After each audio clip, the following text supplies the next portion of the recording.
అసలు కృష్ణ పరమాత్మ యొక్క ఆవిర్భావమే చాలా ఆశ్చర్యకరం. మిగిలిన అవతారాలలో పుట్టిన తరువాత లీలలు ఉంటాయి, కానీ శ్రీకృష్ణ పరమాత్మ అవతారంలో అసలు ఆయన పుట్టడమే ఒక లీల. లీల అన్న మాటని కొంచెం జాగ్రత్తగా అర్థం చేసుకోవాలి. లీల అంటే కర్మ చేయడం వల్ల వచ్చినటువంటి ఫలితాన్ని అనుభవించడం కోసం వచ్చినటువంటి ఒక సంఘటన కాదు. పరమేశ్వరుడు తనంత తాను కల్పించుకుని లోకానికి ఒక పాఠం నేర్పడం కోసమని చేసినటువంటి క్రియ. అంటే మీకు నేను ఒక ఉదాహరణ చెప్పాలి అంటే, నేను ఇవాళ మీ ముందు ఇలా మెళ్ళో పూలదండ వేసుకుని కూర్చోవడానికి శాస్త్రంలో గతంలో నేను చేసిన కర్మ ఏదో ఫలితంగా ఉంటుంది. కాబట్టి నాకు ఇవాళ ఈ విషయం మీద ప్రసంగించడానికి పరమేశ్వరుడు ఒక అధికారం ఇస్తాడు. అలా ఇప్పుడు కోటేశ్వరరావు గారు లీల చేశారండి అనకూడదు. లీల ఉండదు. గతంలో చేసుకున్న పాపపుణ్యములను బట్టి నేను ఇప్పుడు ఈ పని చేస్తున్నాను. నాకు ఏదో మోకాలు నిప్పెట్టింది అనుకోండి, గతంలో ఎప్పుడో ఏదో చేసిన పాపం ఉంది, దానికి పరమేశ్వరుడు ఇప్పుడు మోకాలు నిప్పెట్టేటట్టుగా చేసి ఆ పాపాన్ని తీసేస్తాడు. అంతేగాని నాకు మోకాలు నిప్పి రావడం లీల అనకూడదు. అవి నేను గతంలో చేసుకున్న కర్మల యొక్క ఫలితాలు. పాపము కానీ పుణ్యము కానీ అనుభవంలోకి వస్తుంది, సుఖ దుఃఖములుగా వస్తుంది. నేను పుట్టడం కర్మ. నేను ఒక మనుష్యునిగా పుట్టాను అంటే గత జన్మలో చేసుకున్న కర్మను అనుసరించి పరమేశ్వరుడు నాకు మనుష్య జన్మనిస్తాడు. భగవంతుడు పుట్టడం కర్మ కాదు, లీల. ఎందుచేత అంటే లోకోద్ధరణ కొరకు శరీరమును తీసుకోవలసిన అవసరం లేని పరమాత్మ శరీరాన్ని స్వీకరిస్తాడు. ఆయన కృష్ణ పరమాత్మ యొక్క జననమే ఒక లీల. ఎందుచేత అంటే రామావతారంలో ఆయన ఎక్కడ చతుర్భుజుడై శంఖచక్ర గదాపద్మములతో కనపడలేదు పుట్టినప్పుడు. కానీ కృష్ణావతారంలో అలా కాదు. అసలు గర్భస్థమైనటువంటి కృష్ణ పరమాత్మని స్తోత్రం చేయడానికి దేవతలందరూ వెళ్ళారు. పైగా అసలు కృష్ణ పరమాత్మ పుడుతున్నాడన్న విషయం, ఆ 8వ గర్భానికి కంసుడు చచ్చిపోతాడన్న విషయం 8 గర్భాల ముందు లోక విదితం. కంసుడు అక్కర్లేని పనిని ఒకదాన్ని స్వీకరించాడు. దేవకీదేవికి వసుదేవుడితో వివాహమై వాళ్ళిద్దరూ బయలుదేరినప్పుడు తగుదునమ్మా అని చెల్లెలి మీద ప్రేమతో రథానికి సారథ్యం చేస్తానని పగ్గాలు పట్టుకుని బయలుదేరాడు. రథం వెళ్ళిపోతోంది. అశరీరవాణి పలికింది, ఒరే నువ్వు ఎంతో సంతోషంగా ఈమెని తీసుకెడుతున్నావు, కానీ ఈమె యొక్క కడుపున 8వ వాడుగా ఎవడు జన్మిస్తాడో వాడి చేతిలో నువ్వు మరణిస్తావు. అంటే అందరికీ తెలుసు 8వ గర్భంలో పుట్టేవాడే కంసుని మరణానికి కారకుడవుతాడు అని. అందుకే చెల్లెల్ని చంపైపోయాడు కూడా కంసుడు. సరే, కథ నడిచింది. తర్వాత 8వ గర్భం కదా అన్నాడు. ఆ మహానుభావుడు వసుదేవుడు ఆ కంసుణ్ణి కొంతవరకు ఉపశాంతి వహించేటట్టు చేశాడు. వెళ్ళారు. మొట్టమొదటి కొడుకు పుట్టాడు. బావా, మొదటి కొడుకు నన్ను చంపేవాడు కాదు కదా, 8వ కొడుకు కదా, మొదటి కొడుకుని చంపానన్న అపఖ్యాతి నాకెందుకు, 8వ వాడు పుట్టినప్పుడు తీసుకురా బావా, నువ్వు మాట తప్పేవాడివి కాదులే అన్నాడు. 1, 2, 3, 4, 5, 6 బిడ్డల్ని ఇచ్చేశాడు. 7వ వాడు గర్భ సంకర్షణమై బలరాముడిగా పుట్టాడు. ఈ 6 పిల్లల్ని తిరిగి ఇచ్చిన తర్వాత నారదుడు వచ్చి, ఏమనుకుంటున్నావో పిచ్చివాడా, వీళ్ళందరూ దేవతాంశ సంభూతులే, నిన్ను చంపడానికి పుట్టిన వాళ్లే అన్నాడు. అయ్య బాబోయ్ అలాగా అన్నాడు. మళ్ళీ 6 పిల్లల్ని పిలిపించి చంపేశాడు. 7వ వాడు సంకర్షణుడై రోహిణీదేవికి జన్మించాడు. ఇక 8వ గర్భంలో పుట్టేటటువంటి వాడు తనని చంపేవాడే అన్న విషయం కంసుడికి అతి విశ్వసనీయంగా తెలుసు. కాబట్టి అది భగవదంశ అన్న విషయం కూడా స్పష్టంగా తెలుసు. ఎందుకంటే నిన్ను చంపడానికి శ్రీమన్నారాయణుడే ఆవిర్భవిస్తున్నాడు అని నారద మహర్షి చెప్పేశారు. కాబట్టి రాక్షసుడైన కంసుడు ఎంత జాగ్రత్త తీసుకున్నాడంటే, రాక్షసత్వము అన్న మాటకు అర్థం ఏమిటో అక్కడ అర్థం అవుతుంది. అసలు అంత జాగ్రత్త తీసుకున్నాడు. లోపల సూతికా గృహం నిర్బంధం, దేవకీదేవిని స్వేచ్ఛగా ఉంచాడు. వసుదేవుడి కాళ్ళుకి చేతులకి బంధనాలు వేశాడు. ఎదురుగుండా భార్య ప్రసవం. ఆమె ఎంత బాధపడుతున్నా భర్త లేచి కనీసం గుక్కెడు మంచినీళ్లు కూడా ఇవ్వలేడు. కాబట్టి కాళ్ళకి చేతులకి బంధనాలు వేశాడు. అక్కడ నుంచి చూస్తే సూతికా గృహం ఇక్కడ వరకు కనపడాలి, అలా ఏర్పాటు చేశాడు. విచ్చుకత్తులు పట్టుకుని తిరుగుతూనే ఉండాలి. 8వ గర్భం పుట్టగానే ఏడుపు వినబడగానే పిల్లాన్ని చంపేయాలి. అది కూడా ఎంత భయంకరంగా చంపేవాడంటే, పిల్లల కాళ్ళు పట్టుకుని గిరగిరా తిప్పి బండకేసి కొట్టేవాడు. కాబట్టి పిల్లవాడు ఏడవగానే నాకు తెలియాలి. అసలు పడుకునేవాడు కాదు, నిద్రపోయేవాడు కాదు, ఏది చేస్తున్నా సరే 8వ గర్భం వచ్చేస్తోంది, అదే బెంగ. ఇంత బెంగ పెట్టుకున్నప్పుడు శ్రావణ మాసంలో అష్టమి తిథి నాడు అర్ధరాత్రి కటిక చీకట్లో కారాగారంలో లోకాలన్నింటినీ పరిపాలింపవలసినటువంటి పరమాత్మ, ఆయనకి తెలియదు ఎవడెంత జాగ్రత్త తీసుకున్నా ఆయన మాయయందు ఎవరు దాటి యువతలకి రాగలిగిన వాడు. మమ మాయా దురత్యయ అంటాడు. ఒక్కసారి ఆ మాయనంతటినీ కమ్మాడు. ఎక్కడి వాళ్ళక్కడ గాఢ నిద్రలోకి వెళ్ళిపోయారు. దేవకీ వసుదేవులు తప్ప ఎవ్వరూ లేరు. ఆఖరికి చిత్రం ఏమిటంటే దేవకీదేవి గర్భమునందున్నటువంటి శ్రీమన్నారాయణుణ్ణి 33 కోట్ల మంది దేవతలు చతుర్ముఖ బ్రహ్మగారితో కలిపి వచ్చి స్తోత్రం చేశారు. ఆయన పుట్టవలసిన సమయం ఆసన్నమైంది. ఏ విధమైనటువంటి ఇబ్బంది లేకుండా శిశోదయం అయిపోయింది. పిల్లాడు పుట్టాడు. లోకంలో ఎక్కడైనా పిల్లవాడు పుడితే తల్లిదండ్రులు సంతోషిస్తారు తప్ప పిల్లవాడికి తల్లిదండ్రులు నమస్కారం చేసి స్తోత్రం చేసినటువంటి సందర్భం ఉండదు. ఆఖరికి వామనమూర్తి పుట్టినప్పుడు కూడా నన్ను కన్న తండ్రి నా పాలి దైవమా నా తపప్పలంబ నా కుమార నాదు చిన్ని వడుగ నా కుల దీపక రాగదయ్య భాగ్య రాశివగుచు అంటుంది. నా కొడుకనే అంటుంది అదితి.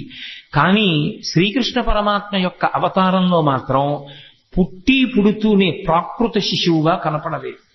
అసలు ఇలా పుడుతూనే జలధర దేహు నాజాను చతుర్బాహు సరసీరుహక్షు విశాలవక్షు జారుగదా శంఖ చక్ర పద్మ విలాసు కంఠ కౌస్తుభమణి కాంతిభాను కమనీయ కటిసూత్ర కంకణ కేయూర శ్రీవత్సలంచనంచిత విహారు మరుకుండలద్వయ మరు విహారు అని ఆ మహానుభావుడు పుడుతూనే ఆయన నీలమేఘఛాయ ఎలా ఉంటుందో అటువంటి మేఘఛాయతో శంఖచక్ర గదా పద్మములతో కూడుకున్నటువంటి వాడై కటిక చీకటితో ఉన్నటువంటి ఆ కారాగారమునందు భాషించాడు.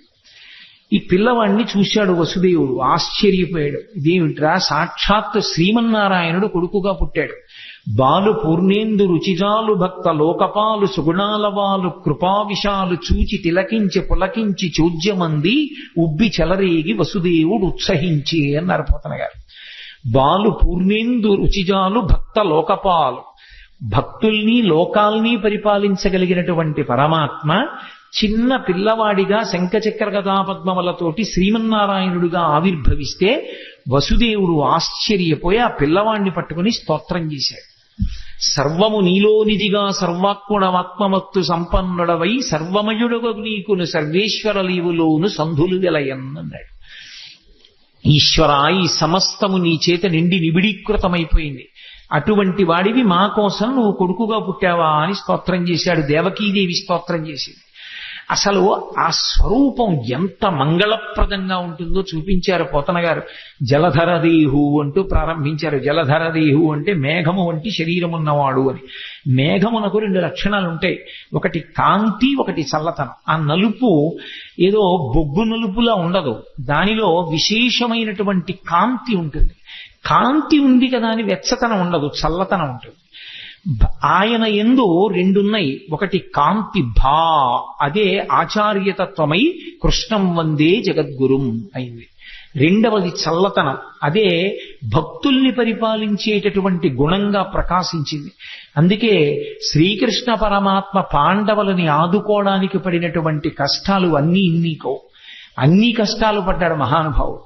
జలధరదేహు నాజాను చతుర్బాహు సరసీరుహక్షు విశాలవక్షు జారు గదా శంఖ చక్ర పద్మ విలాసు కంఠ కౌస్తుభమణి కాంతిభాను కమనీయ కటిసూత్ర కంకణ కేయూర శ్రీవత్సలంచనంచిత విహారు మరుకుండల ప్రభాయుత కుండల లలాటు వైఢూర్య మణిగణ వరకిరీటు బాలు పూర్ణేందు రుచిజాలు భక్త లోకపాలు సుగుణాలవాలు కృపావిశాలు చూచి తిలకించి పులకించి చూజ్యమంది ఉబ్బి చెలరేగి వసుదేవుడు ఉత్సహించే అని ఆ చిన్ని కృష్ణుణ్ణి చూసినటువంటి వసుదేవుడు పరమ సంతోషాన్ని పొందాడు. దేవకీదేవి అంత ఆనందాన్ని పొందింది.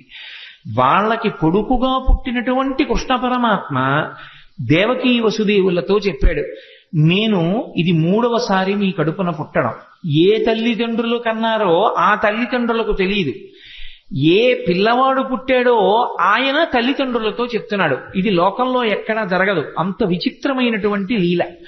తల్లిదండ్రులు ఎక్కడైనా మా కొడుకని వాళ్ళకి తెలుస్తుంది, పిల్లవాడికి నేను వీళ్ళ బిడ్డండన్న విషయం కూడా వాడికి తెలియదు. వాడిని నిజంగా పొత్తిళ్లలోనే ఇంకోళ్ళు తీసుకెళ్లి పెంచారనుకోండి, ఎవరు పెంచారో వాళ్లే తల్లిదండ్రులు అనుకుంటాడు వాడు. అటువంటిది ఈ చిన్ని కృష్ణుడు దేవకీ వసుదేవులకు చెప్పాడు. ఎందుకని? పరమాత్మ స్వరూపం గనక. నేను 3వసారి మీ కడుపున పుట్టాను. ఒకసారి ఈయన పేరు కృష్ణి, నీ పేరు కృష్ణి దేవకీదేవి, ఆయన పేరు సుతపుడు వసుదేవుడు. మీ ఇద్దరు నా గురించి 12,000 దివ్య సంవత్సరములు తపస్సు చేశారు. నేను మీకు ప్రత్యక్షం అయ్యాను. ఏం కావాలని అడిగాను. నీలాంటి కొడుకు కావాలన్నారు. మీరు మోక్షం అడగలేదు. నాలాంటి కొడుకు నేను తప్ప ఇంకొకడు లేడు, అందుకని నేనే మీ కడుపున 3 మార్లు పుడతానని వరమిచ్చాను. ఆ జన్మలో మీకు కృష్ణి గర్భుడు అన్న పేరుతో పుట్టాను. వేరొకసారి మీరు మరిచిపోయినా నేను మర్చిపోలేదు. మీరు కశ్యప ప్రజాపతి అదితిగా ఉండగా వామనమూర్తిగా పుట్టాను. 3వ మాట ఇదే చిట్ట చివరిసారి మీ కడుపున నేను పుట్టడం. ఇది 3వసారి పుట్టాను. ఈ జన్మలో నా పేరు శ్రీకృష్ణుడు అని పిలుస్తారు. మీరిద్దరూ దేవకీ వసుదేవులని పిలవబడ్డారు. ఈ 3వ జన్మలో నేను శ్రీకృష్ణ పరమాత్మగా మీ కడుపున ఆవిర్భవించినప్పుడు చేసినటువంటి లీలల్ని మీరు నిరంతరం స్మరించిన కారణం చేత మీ మనసుని పట్టినటువంటి పాపరాశి ధ్వంసమై ఇక మళ్లీ పుట్టవలసిన అవసరం లేని పునరావృత్తి రహిత శాశ్వతమైనటువంటి శివ సాయుధ్య స్థితిని మోక్ష రూపంలో మీరు పొందుతారు. కాబట్టి నా లీలను స్మరించడమే మీకు ఉత్తమోత్తమైనటువంటి లక్షణం అన్నాడు. పరమాత్మ ఆ జన్మలో వాళ్ళకి పిల్లాడిగా పుట్టి కూడా నేను మీ దగ్గర పెరగను. ఓ వసుదేవా, నువ్వు నన్ను తీసుకుని తల మీద పెట్టుకో. తెలుగు భాగవతంలో అయితే, ఆంధ్ర భాగవతంలో గుండెల మీద పెట్టుకున్నాడు అని. నన్ను తీసుకుని ఈ అంతఃపురం నుంచి బయటికి వెళ్ళిపో. రాజ్యానికి సరిహద్దులో యమునా నది ప్రవహిస్తోంది మధురా నగరం దగ్గర. ఆ యమునా నది త్రోవ ఇస్తుంది, దాటి నందవ్రజానికి చేరుకో. నందవ్రజంలో ఇదే సమయానికి యోగమాయ పుట్టింది. అందుకే నారాయణ నారాయణి అన్నా చెల్లెళ్ళు పార్వతీదేవి శ్రీ మహావిష్ణువు. యోగమాయ పుట్టి ఉన్నది. నన్ను తీసుకెళ్లి అక్కడ పడుకోబెట్టి ఆ ఆడపిల్లని తీసుకుని మళ్ళీ వెనక్కొచ్చేసిన తరువాత మళ్లీ నువ్వు అంతఃపురంలోకి వచ్చి కాళ్ళకి చేతులకి సంకెళ్ళు పడిపోయి యథాస్థితిని పొందిన తరువాత ఆడపిల్ల ఏడుస్తుంది. ఏడిచిన తరువాత కంసుడు లేస్తాడు. కాబట్టి నన్ను తీసుకెళ్లి నందవ్రజంలో విడిచిపెట్టాయి అన్నాడు. సరేనన్నాడు. ఆ పిల్లవాడిని తీసుకున్నాడు. బయటికి బయలుదేరాడు. ఆశౌరికి తెరవసగెను ప్రకాశోద్దత తుంగ భంగ కలిత ధరా సాకాశయగు యమున మును సీతేశునకు పయోధి త్రోవ ఇచ్చిన భంగిన్నన్నారు పోతన గారు. సముద్రం ఎలా రామచంద్రమూర్తికి దారిచ్చేసిందో అలా యమునా నది కూడా దారిచ్చేసింది. ఎవరికి? కృష్ణ పరమాత్మని తల మీద పెట్టుకున్నటువంటి వసుదేవుడికి. అందుకే రామచంద్రమూర్తికి ఎక్కువ సంబంధం గోదావరి సరయూ నది. కృష్ణ పరమాత్మకి ఆద్యంతము సంబంధము యమునా నది. యమునా నదితో ఆయనకి సంబంధం ఉండడానికి కారణం ఒక్కటే. యముడు యమున వీళ్ళిద్దరూ అన్నా చెల్లి. వీళ్ళిద్దరూ సూర్య భగవానుడి యొక్క బిడ్డలు. యమున ముందుకు నడిచి వెళ్ళిపోతూ ఉంటుంది, కాలము వెనక్కి రాదు. గంగ అలా కాదు, గంగ ముందుకు వెళ్లి వెనక్కి ఎడుతుంది. కాశీలో దక్షిణానికి వెడుతున్న గంగ మళ్ళీ వెనక్కి తిరిగి ఉత్తరానికి వెళ్ళింది. గంగ దక్షిణానికి వెళ్ళింది అంటే జనన మరణ శోక సంసార స్వరూపం. ఉత్తరానికి తిరగడం అంటే మృత్యువునంత పోగొట్టగలిగినటువంటి పరమేశ్వర స్థానాన్ని, కైలాసాన్ని చూడడం. అక్కడ తిరిగింది కాబట్టి ఉత్తరానికి కాశీపట్టణంలో ప్రవహించేటటువంటి గంగకి ఒక ప్రత్యేకమైనటువంటి ప్రాముఖ్యత ఏర్పడింది. అందుకే కాశీగంగా అంటూ ఉంటారు. యమున అలా కాదు, ముందుకే వెడుతుంది. అందుకే యమున కాలస్వరూపం. యమునని దాటలేరెవరు. కాలాన్ని దాటడం ఎవరికి సాధ్యం కాదు. కాలమును దాటేశాడు అంటే ఇక పుట్టడు అని గుర్తు, మోక్షాన్ని పొందాడు అని. కాలమునందు పడిపోయి మళ్ళీ కాలమునందు పుడుతూ ఉంటాడు. పునరపి జననం పునరపి మరణం పునరపి జననీ జఠరేశయనం. కానీ ఎవరు కృష్ణ పరమాత్మని తలయందు ధరిస్తారో వారు మాత్రము కాలము దారిచ్చేస్తుంది. అంటే ఇక వాళ్ళు పుట్టవలసిన అవసరం ఉండదు. అందుకే రాసలీల కూడా ఎక్కడ చేస్తాడు అంటే యమునా నది ఒడ్డునే చేస్తాడు. రాసలీల అంటే ఏదో ఒళ్ళు కొవ్వెక్కి ఆడవాళ్లతో కలిసి ఆడినటువంటి క్రీడ కాదది. రాసలీల అంటే ఎంతమంది జీవులు తరించడానికి సిద్ధంగా ఉన్నారో, ఎంతమంది ఆ భక్తి పరిపక్వతని పొందారో అంతమంది పరమాత్మ యొక్క బ్రహ్మానందాన్ని అనుభవించేటటువంటి స్థితిని భాగవతంలో రాసలీలా ఘట్టంగా తీసుకొచ్చారు. అందుకే అంగనామంగనాం అంతరే మాధవం అంటాడు లీలాశుకుడు. ఇటు పక్కన ఒక అంగన ఇటు పక్కన ఒక అంగన ఉంటే మధ్యలో కృష్ణుడు ఉంటాడు. కృష్ణుడికి మధ్యలో అంగన ఉంటుంది. అంటే ఎంతమంది జీవులు బ్రహ్మానంద స్థితిలో ఉంటారో అంతమందిని బ్రహ్మానంద స్థితిలో పరమేశ్వరుణ్ణి అనుభవిస్తూ ఉంటారు. ఆ స్థితిని ఆవిష్కరించేటటువంటి అద్భుత ప్రక్రియ రాసలీల. అది కాలాతీత స్థితిని చూపిస్తుంది. కాబట్టి యమున ఒడ్డునే చేస్తాడు కృష్ణ పరమాత్మ. అంతటి మహానుభావుడు. అదే ఆయనలో ఉన్నటువంటి మెరుపు. అందుకే కృష్ణుని యొక్క లీలలను అర్థమై తెలుసుకుంటే జ్ఞానము కలుగుతుంది. ఒకవేళ వాటి లోపల ఉన్న విశేషం తెలియకపోయినా పరమభక్తితో కృష్ణలీలల్ని విన్నంత మాత్రం చేత ఒక లక్షణం కలుగుతుంది. అది మీరు తెలిసి వినండి, తెలియక వినండి. మీరు మనసు మాత్రం ఆర్ద్రతతో సంస్కారవంతంగా భక్తితో ఆ లీలల్ని వింటే, కృష్ణ పరమాత్మ యొక్క స్పర్శ మనసుకి తగిలితే, ఆయన తగలగానే పాపమంతా కూడా తొలగిపోతుంది. అందుకే కృష్ణలీలల్ని ఎందుకంత గొప్పగా చెప్పుకుంటారు లోకంలో అంటే, కృష్ణలీలలు మనసుకి తగిలితే, మనసుకి కృష్ణుడితో సంపర్కం ఏర్పడితే అది పాప దాహకత్వానికి కారణమవుతుంది. అందుకు మహానుభావుడు అన్ని లీలలు చేశాడు. అది ద్వాపర యుగంలో జరిగింది. కలియుగంలోకి వచ్చేటప్పటికి భాగవతం పేరుతో వాటిని వింటాం. అందులో ప్రధానమైనటువంటివి జారలీల, చోరలీల. మీరు చూడండి, జారలీల అంటే సాధారణంగా ఎప్పుడు స్మరిస్తారంటే రాత్రి వేళ స్మరిస్తారు. ఏదో కృష్ణుడు ఇంతమంది గోపికలతో తిరిగాడని. చోరలీల అంటే తెల్లవారగానే స్మరిస్తారు. ఏదో పక్కింట్లో లేకపోతే పక్క సందులో కుక్కలు ఎక్కువ మురిగాయి అనుకోండి, ఏమిటి రాత్రి కుక్కలు అన్ని మురిగాయి, ఏమైనా దొంగతనం జరిగిందా అంటారు. చోరలీల తెల్లవారుజామున స్మరింపబడుతుంది, జారలీల రాత్రి స్మరింపబడుతుంది. నిందాపూర్వకంగానైనా సరే కృష్ణుడు రాసలీల చేశాడు అని రాత్రి స్మరించిన, నిందాపూర్వకంగానైనా సరే కృష్ణుడు దొంగతనం చేశాడని ఉదయం వేళ స్మరించిన, రాబోయే కలియుగంలో జారత్వము, చోరత్వము ఈ రెండిటి గురించి ఎక్కువ మంది చదువుకుంటారు, ఎక్కువ మంది మాట్లాడుకుంటారు. తెల్లవారి లేచి పేపర్ తీస్తే ఏముంటుంది? ఎవడు ఎక్కువ ఎత్తుకుపోయాడు, ఎవడు చట్టాన్ని పాడు చేశాడు, ఈ విషయాలే ఉంటాయి. దొంగతనాలు కావేమిటి అవన్నీ? అవి చదువుకుంటే పాపం. కనీసం దాని మీద అనురక్తి కొద్దీ కృష్ణుడి యొక్క చోరలీల చెప్పుకుంటే, కృష్ణుడు చేసిన దొంగతనం అని మాట్లాడినా సరే అది మోక్షానికి కారణం. రాత్రి జారలీల మాట్లాడుకుంటే కృష్ణుడు జారుడన్నా సరే ఆయనకేం బెంగలేదు. కానీ కృష్ణ అన్న మాట ఎత్తారు కాబట్టి అది పాపాన్ని దహింపచేస్తుంది. అందుకే అసలు ఆయన పేరే కృష్ణ. కృష్ణ అంటే నిరతిశయ ఆనంద స్వరూపుడు అని అర్థం. అది నిరతిశయ ఆనందం. ఆ ఆనందంలో ఇంకా ఎక్కడా కూడా దుఃఖ స్పర్శ అనేటటువంటిది ఉండదు. అంత మహాద్భుతమైనటువంటి అవతారం శ్రీకృష్ణావతారం. అటువంటి శ్రీకృష్ణావతారం యమునా నదితో ఎక్కువగా సంబంధాన్ని కలిగి ఉంటుంది. అందుకే మళ్ళీ ఒకసారి వెనక్కి రండి. వసుదేవుడు చెప్తే ఆ కృష్ణ పరమాత్మని తల మీద పెట్టుకుని వసుదేవుడు బయలుదేరి వెడుతుంటే యమున దారిచ్చింది. యమున దారిచ్చింది అన్న మాటకు అర్థం ఏంటంటే కాలము దారి విడిచిపెట్టేసింది అని. ఎవరికి కృష్ణుడు తల మీద ఉంటాడో వాడికి కాలము దారి విడిచిపెడతాడు. నందవ్రజానికి వెళ్ళాడు. ఏమి ఎందుకు ఉండకూడదు మధురానగరంలో? మధురానగరంలో కృష్ణుడు ఉండడు. ఎంతకాలం ఉండడు? కృష్ణుడు ఎంతకాలం ఉండడు అంటే కంసుడు ఉన్నంత కాలము కృష్ణుడు ఉండడు. కంసుడు మధురని విడిచిపెట్టేస్తే, కంస సంహారం అయిపోతే కృష్ణుడు మధురలోనే ఉంటాడు. కంసుడు మధురని పరిపాలించినంత కాలం కృష్ణుడు నందవ్రజంలో ఉంటాడు. దాని అర్థం ఏమిటంటే మధ్యలో యమునా నది ఉంటుంది. నందవ్రజంలో ఉండడము అన్న మాటకు అర్థం ఏమిటంటే ఎప్పుడూ భగవద్భక్తితో అరమరికలు లేకుండా సంతోషంగా ఉండేటటువంటి వాళ్ళు సద్గుణోపేతులు ఎక్కడున్నారో అక్కడ భగవానుడు ఉంటాడు తప్ప, కామంతో ఉండేటటువంటి వాళ్ళు, ఎప్పుడూ కోరికలతో ఉండేటటువంటి వాళ్ళు ఉన్న చోట భగవానుడు ఉండలేడు. అందుకే మధుర అంటే తీయనైనది అని.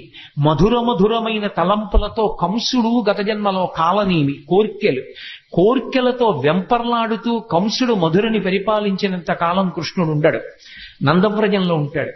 కంస సంహారం అయిపోతే అదే కృష్ణుడి చేతిలో కంసుడు మడిసిపోతే మధురానగరంలో ఉండిపోతాడు. అప్పుడు ఆ మనసు పవిత్రం. కంసుడు లేని మనసు పవిత్రం. మీరు ఎక్కడ అన్వయించేయండి అంతే. అందుకే కాముడు ఉన్న చోట రాముడు ఉండడు అంటారు. కామకోటికి రామకోటికి తేడా ఏమి అని వారు పరమాచార్య స్వామి. కాబట్టి కాముడున్న చోట రాముడు ఉండలేడు, ఆయనకి చోటు ఉండదు అక్కడ. రాముడున్న చోట కాముడు ఉండే అవకాశం ఉండదు. భగవత్తత్వమునందు రమించే హృదయంలో కామానికి చోటు లేదు. భగవత్తత్వంలో రమించడానికి అవకాశం లేని చోట కాముడు మాత్రమే ఉండే అవకాశం ఉంటుంది. అందుకే కాముడు రాముడు, కృష్ణుడు కంసుడు, ఇవి రెండు ఎప్పుడు ఒకరుంటే రెండవ వారు ఉండరు.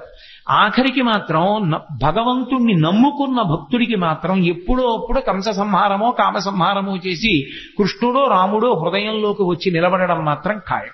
ఆ భక్తి మాత్రం ఉండాలి.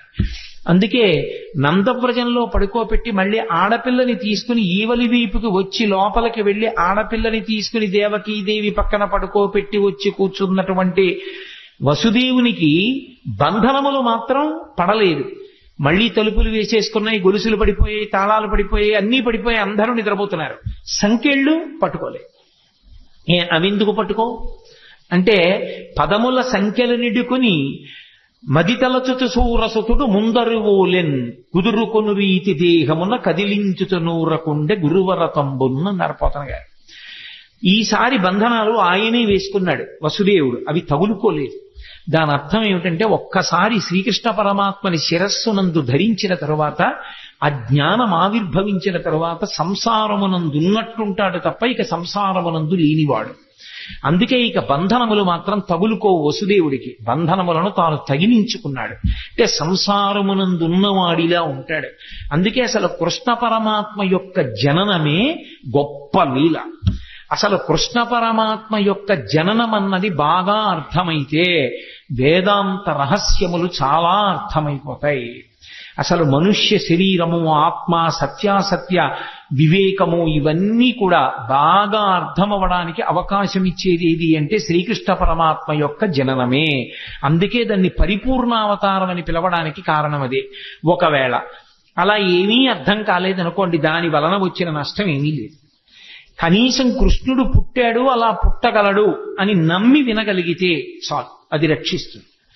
కృష్ణుడు పుట్టాడు, పిల్ల ఏడిచింది, కంసుడు లేచాడు, పరిగెత్తుకెళ్ళాడు, అన్న శమింపుమన్న తగదల్లుడు కాటిది మెనకోడలవు మన్నన చేయు మన్న విను మానిని చంపుట రాచపాడి కాదన్న సుకీర్తివై మనగదన్న మహాత్ములు పోవుత్రోవు పోవన్న భవత్ సహోదరి కదన్న నిను శరణంబు వేడదన్నని ఏడిచింది దేవకీదేవి. అన్న అన్న అన్న అని 10 మాటలు పిలిస్తే మనసు కరుగుతుందేమో అనుకుంది పిచ్చి తల్లి. అన్న శమింపుమన్న తగదల్లుడు కాడిది మెనకోడలవు మన్నన చేయు మన్న విను మానిని చంపుట రాచపాడి కాదన్న సుకీర్తివై మనగదన్న మహాత్ములు పోవుత్రోవ పోవన్న భవత్ సహోదరి కదన్న అని అన్ని మాటలు అన్నయా అన్నయా అన్నయా అని ఏడిచింది. అయినా బలవంతంగా పిల్ల కాళ్ళు పట్టుకుని లాగేసి గిరగిరా తిప్పి ఆ పిల్లని బండకేసి కొట్టబోయాడు. ఆ పిల్ల రాతికి తగలడం మానేసి ఆకాశంలోకి ఎగిరిపోయి పుష్ప మాలల చేత అలంకరింపబడి దేవతలందరూ ఆమెని సేవిస్తుండగా, ఓరి పిచ్చివాడా, నిన్ను చంపేవాడు నాతో కలిసి వేరొక చోట పుట్టాడు. పోని ఊరుకున్నాడా? ఇంకా పళ్ళు రాని పిల్లలు, పాలు తాగుతున్న పిల్లలు ఎక్కడెక్కడున్నారో వాళ్ళందరినీ చంపేయమన్నాడు. అక్కడ ప్రారంభమయ్యాయి కృష్ణలీలలు. అసలు శ్రీకృష్ణ పరమాత్మకి ఇంకా పాపం ఆయనకి అసలు అందుకే కన్నులు తెరవని కడుచిన్ని పాపడై దానవి చనుబాలు త్రాగి చంపే అన్నారు గోపకాంతలు ఆయన గురించి చెప్తూ. ఇంకా అసలు పుట్టినటువంటి పిల్లాడు, ఆయనకి కళ్ళు సరిగ్గా తెరవడం, తన కాలు చెయ్యి తను తీసుకోవడం కూడా రానట్టుగా ఉన్నటువంటి పిల్లవాడిని చంపడానికి వచ్చింది పూతన. సిరిమమ్మం బ్రతకంగ చూచటకొనై శృంగార వేషంబుతో నరుదే నోపునటంచు గోపికలు చిక్పల్రాక మోహించి తత్పరలై చూడ లతంగిపోయి కనియన్ పర్యంక మధ్యంబునన్ భరు వస్మానుల తేజు దుర్జనవధ ప్రారంభకున్ డింబకున్ అంటారు పోతన. ఇంకా బూది కప్పిన నిప్పులా ఏమీ తెలియని వాళ్ళ పడుకొని ఉన్నటువంటి చిన్ని కృష్ణుణ్ణి చూసింది పూతన. లక్ష్మీదేవిలా వేషం కట్టింది చంపేస్తానని.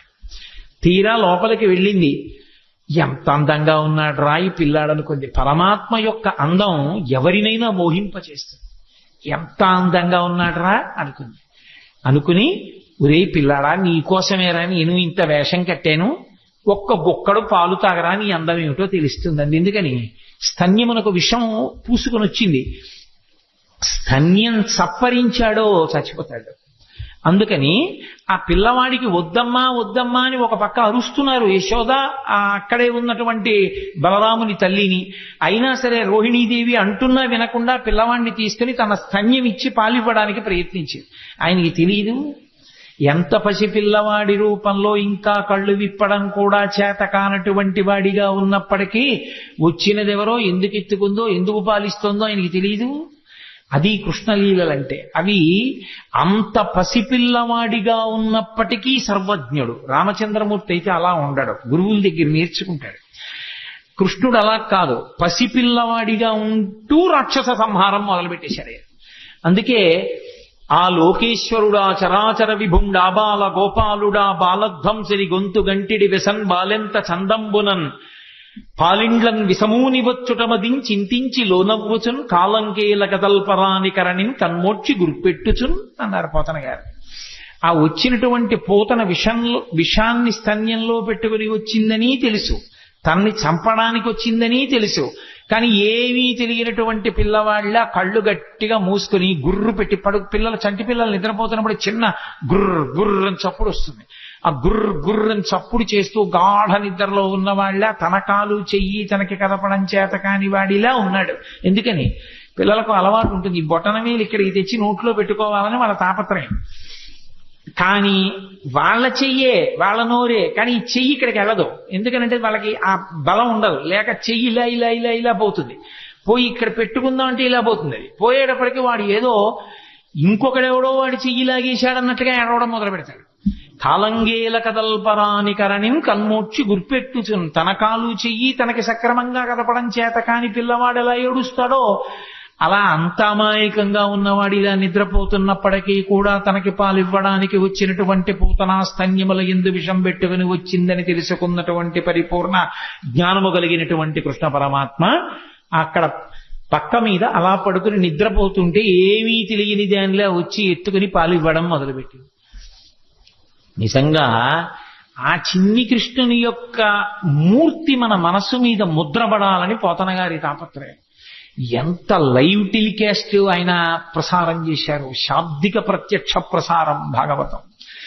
మేల్కొన్న తెలగున మెర్లన కరువిచ్చి క్రిగంట చూచుచు గిదిసి నీల్గి ఆవులించుచు చేతుల అకసంబున జాచి యొదిగిలియ కన్న యోజనూది బిగిచన్ను కబకేల కబళించి పీడించి గొక్కకు గుటుకు మనుచు ఒక రెండు గుక్కలను విధ ప్రాణముల సైతము మీనిలో సత్వమెల్ల త్రావెనదియును గుండెలు తల్లడిల్ల ఇతర బాలుర క్రియవాడ వీవు కావు చన్ను విడువుము చాలుననుచు. ఆ పిల్లవాడికి చిన్ని కృష్ణుడు నిద్ర లేచినటువంటి సందర్భాన్ని అంత హృద్యంగా వర్ణించారు.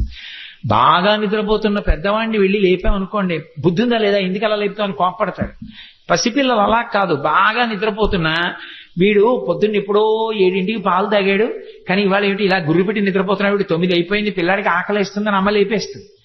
లేపేసి పాలిద్దామని ఒళ్ళో పడుకోబెట్టుకుంటే వాడు ఏం ఏడవాడు లేపేసిందని. కానీ వాడి ఎంత బద్ధకం, ఏదో పెద్ద అలిసిపోయిన వాళ్ళలాగా ఆ విప్పలేక కళ్ళు విప్పినటువంటి వాళ్ళలాగా ఆ కళ్ళు ఇలా విప్పి ఇలా విన్నుపం ఇలా విరుచుకుని గిదిసి నీల్గి ఆవులించుచు చేతుల అకసంబున చాపి ఆ చిన్ని నోరింత ఆవలించి 2 చేతులు ఇలా ఆకాశంలోకి ఎత్తి ఏమిటో ఇలా ఆడించి ఓసారి చేతుల అకసంబున జాచి యొదిగిలియా కొన్న యోజనూది బిగిచన్ను కవకేల కబళించి పీడించి గొక్కకు గుటుకు మనుచు. పోతన గారికి వినపడింది ఆ గుటుక్కుమన్న చప్పుడు కూడా. ఆ స్తన్యాన్ని ఆ చిన్ని పూల పొట్లం లాంటి చేత్తో పట్టుకుని గుటుక్కుమంటూ 2 గుక్కలు తాగాడు అంతే. ఇప్పటి వరకు అందరికీ పాలిచ్చి చంపిన పూతన ఇతర బాలుల క్రియవాడ వీవు కావు. ఓరి నాయనో, ఎంతో మందిని చంపాను కానీ నువ్వేమిట్రోయ్ 2 గుటకలు లాగేటప్పటికీ నా ప్రాణాలన్నీ పోతున్నాయి, ఓదులు అంటోంది ఆవిడ. గొక్కకు గుటుకు మనచు ఒక 2 గుక్కల నువిధ ప్రాణముల సైతము మేనిలో సత్వమెల్ల త్రావె నదియును గుండెలు తల్లడిల్ల ఇతర బాలుల క్రియవాడ వివు కాదు చన్ను విడువుము చాలు నన్నుచు. చాలు వదిలేరా అని ఆవిడంటుంది. పట్టి విడవరాదు నా చెయ్యి అని ఆయన వదిలిపెడతాడా? ఆయన విడిచిపెట్టలేదు. ఆఖరికి ఆ శరీరం 13 కిలోమీటర్ల దూరం పడిపోయింది పూతన. అవి బాల్య లీలలంటే కృష్ణుని యొక్క లీలలు అంత అద్భుతంగా ఉంటాయి. ఏమీ ఎరగని వాళ్ళ పూతన శరీరం మీద పడి ఏడుస్తూ ఆడుకుంటున్నాడు. పాపం 13 కిలోమీటర్ల శరీరం దాని మీద ఎక్కి పెరిగెత్తింది ఆ పిచ్చి తల్లి యశోదాదేవి. ఆ గోపాల బాలురు గోపకాంతలు ఇంతమంది వెతికారు. నీలంగూలిన మీటి పెన్నురమపై నిర్భీతి క్రీడించు ఓ బాలారమ్మని మూపు చేర్చుకొని సంస్పర్శించి ఆరార్చుచున్ గోలాంగూలము తిప్పి గోరదములం చల్లించి గోమూత్రముంజల్లి తద్బాలాంగంబుల గోమయంబలదిరా 12 నామంబులన్. ఎక్కడ పిల్లవాడు బెంగపెట్టేసుకున్నాడో, ఎక్కడ భయపడిపోయాడో, ఇంత పెద్ద శరీరం మీద పడిపోయాడని పాపం ఆ పిచ్చి తల్లి యశోద గోపకాంతలు ఆయన్ని పగపగబా తీసుకెళ్లి ఓ ఆవు దగ్గరికి తీసుకెళ్లి దాని వెనకాతల కూర్చోబెట్టి తోక దాని ఆయన చుట్టూ తిప్పి ఆ పేడ తీసుకొచ్చి ఆవు మూత్రం తీసుకొచ్చి ఆయన 12 అవయవాల మీద పెట్టి ఏదో శిరస్సును కేశవుడు రక్షించుగాక, హృదయమును గోవిందుడు రక్షించుగాక, మోకాళ్లను అదోక్షజుడు రక్షించుగాక, ఆయన 12 నామాలతోటే ఆయనకి రక్ష పెట్టారు.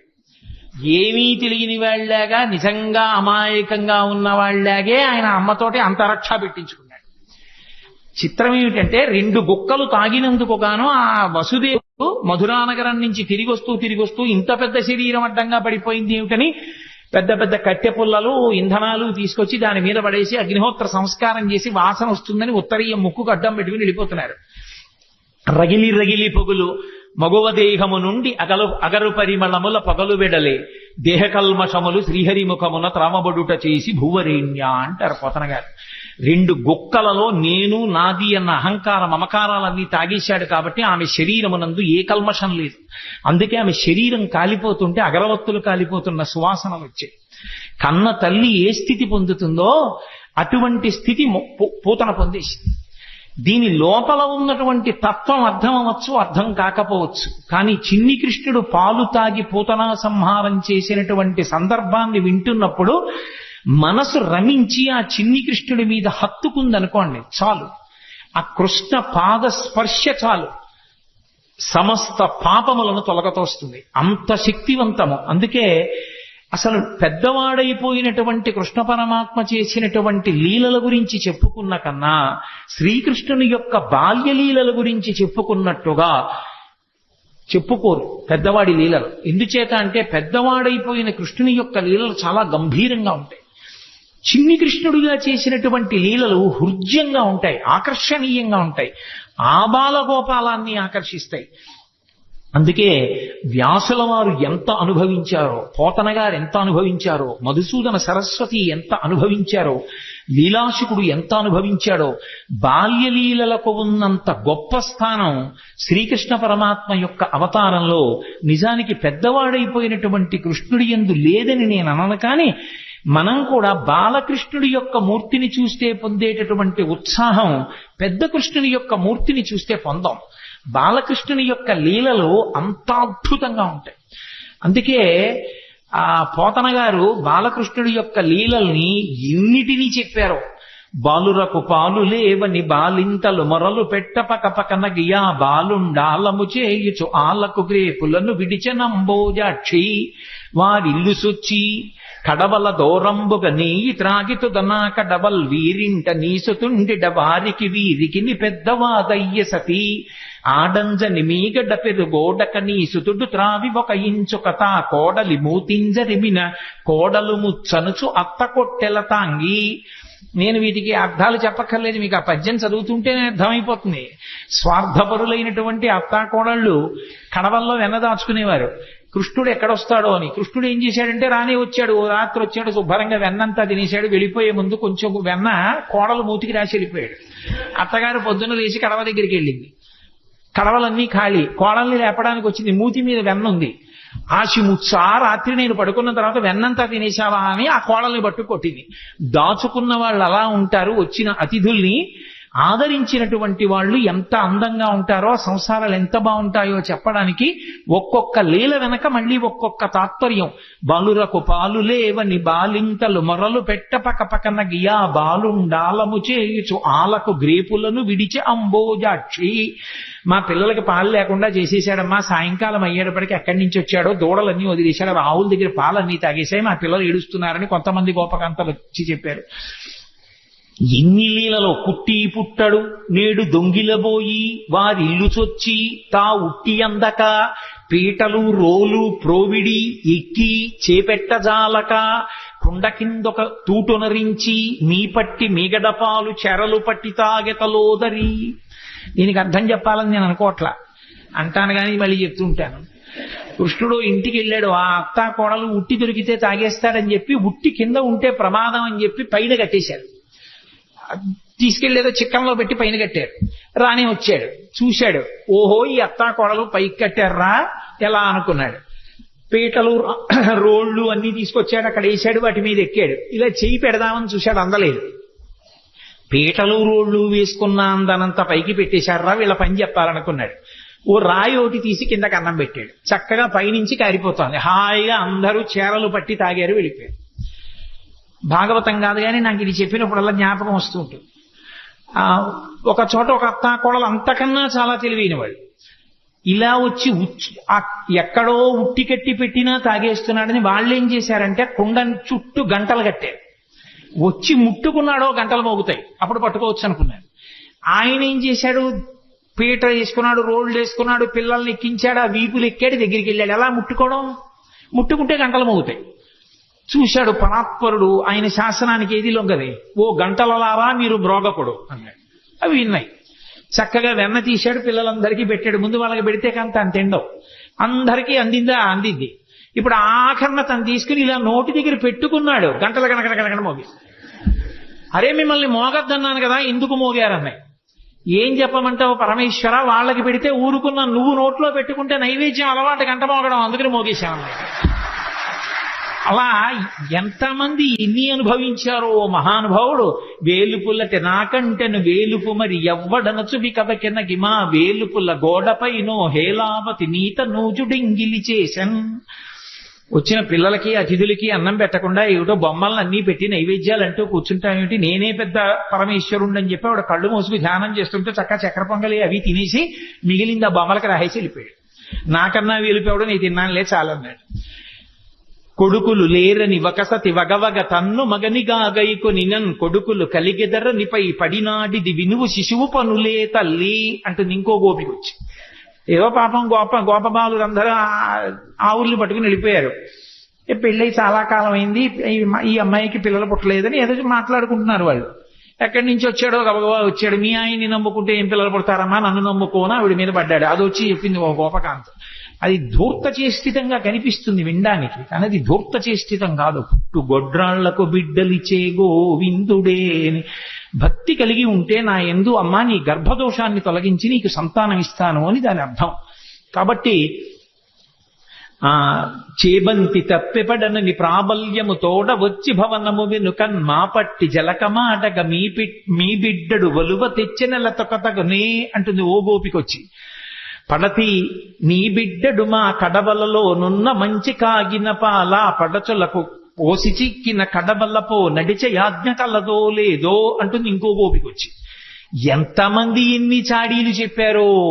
ఇన్ని చెప్తే యశోదంది అన్య మెరుగడు తన ఎంత ఆడుచుండు మంచి వాడితడెగ్గులు మనరమ్మ రామలారత్రిలోకాభిరామలార అంది.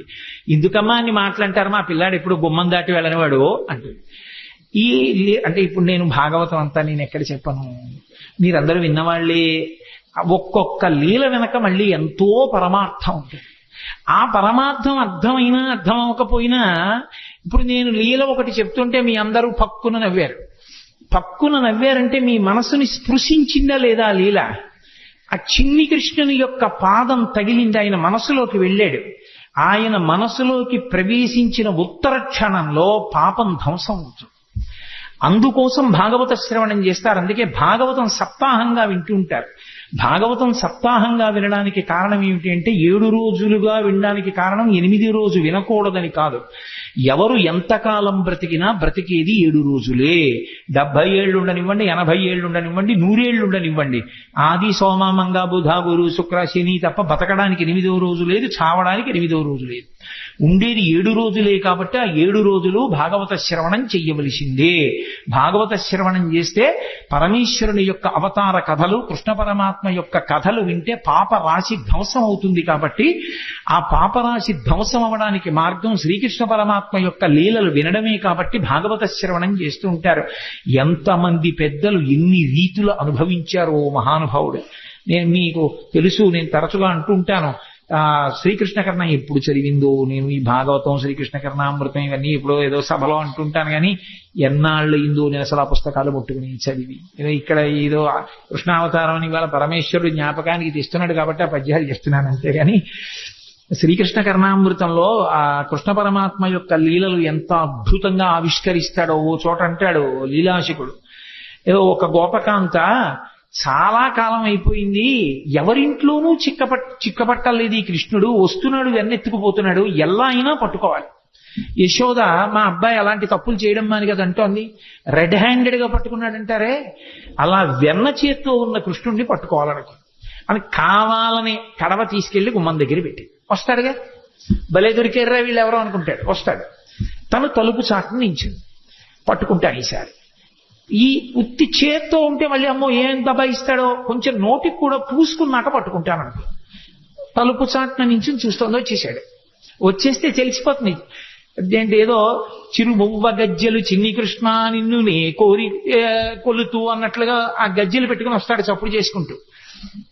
వచ్చి వెనకాల పిల్లలందరూ వస్తారు. ఆవిడ పక్కనే ఉంది పట్టుకుందామని. తెలియదు కదా, తెలియదని మనం అనుకోవాలి అందాక. అందుకు తెలియదు, ఆ పక్కనే ఉంది గోపిక పట్టుకోవడానికి. అందుకని ఒక్కొక్కళ్ళని సంజ్ఞ చేశాడు. వచ్చేశారు, తీస్తున్నాడు, పెడుతున్నాడు, చక్కగా ఒక్కొక్కడు పుచ్చుకుంటున్నాడు.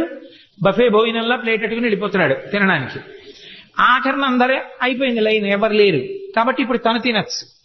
కూర్చుని అలాగో గోపికలు లేరు, ఈ ఇంట్లో పిచ్చేళ్లు బయట పెట్టి వెళ్ళిపోయారని చెప్పి చక్కగా తీసుకుని ఇలా నోట్లో పెట్టుకున్నాడు. పెట్టుకోగానే గోపిక వచ్చి పట్టుకుని ఆ కృష్ణుణ్ణి చూసింది. పిల్లాడు కదా, భయపడిపోయి ఇలా అనాలి, ఏమీ అనలేదు, ఇలా చూశాడు. అయ్యబాబోయ్ ఇదేమిటి ఇంత ధైర్యం అనుకుని అసలు ఏమంటాడో చూద్దామని కస్తంబాల. ఎవరు పిల్లాడా నువ్వు? తెలుసు కృష్ణుడే. ఎవరు నువ్వు అని. ఆయన ఏమనాలి? నేను కృష్ణుణ్ణి అనాలి. ఆయన కృష్ణుణ్ణి అనలేదు. బలానుజ, బలరాముడి తమ్ముడు అన్నాడు. మధ్యలో ఆయన ఊసిందుకు? ఆయన ఏమైనా వచ్చాడా, తిన్నాడా, దొంగతనాలు చేశాడా? అంటే ఎక్కువ మందిని ఇన్వాల్వ్ చేస్తే శిక్ష తక్కువ పడుతుంది. అందుకని పాపం ఏ పాపం ఎరగని అన్నగారిని తీసుకొచ్చాడు. నా పేరు చెప్పడం మానేసి అన్నయ్య పేరు చెప్పడం. కస్తంబాల బలానుజ.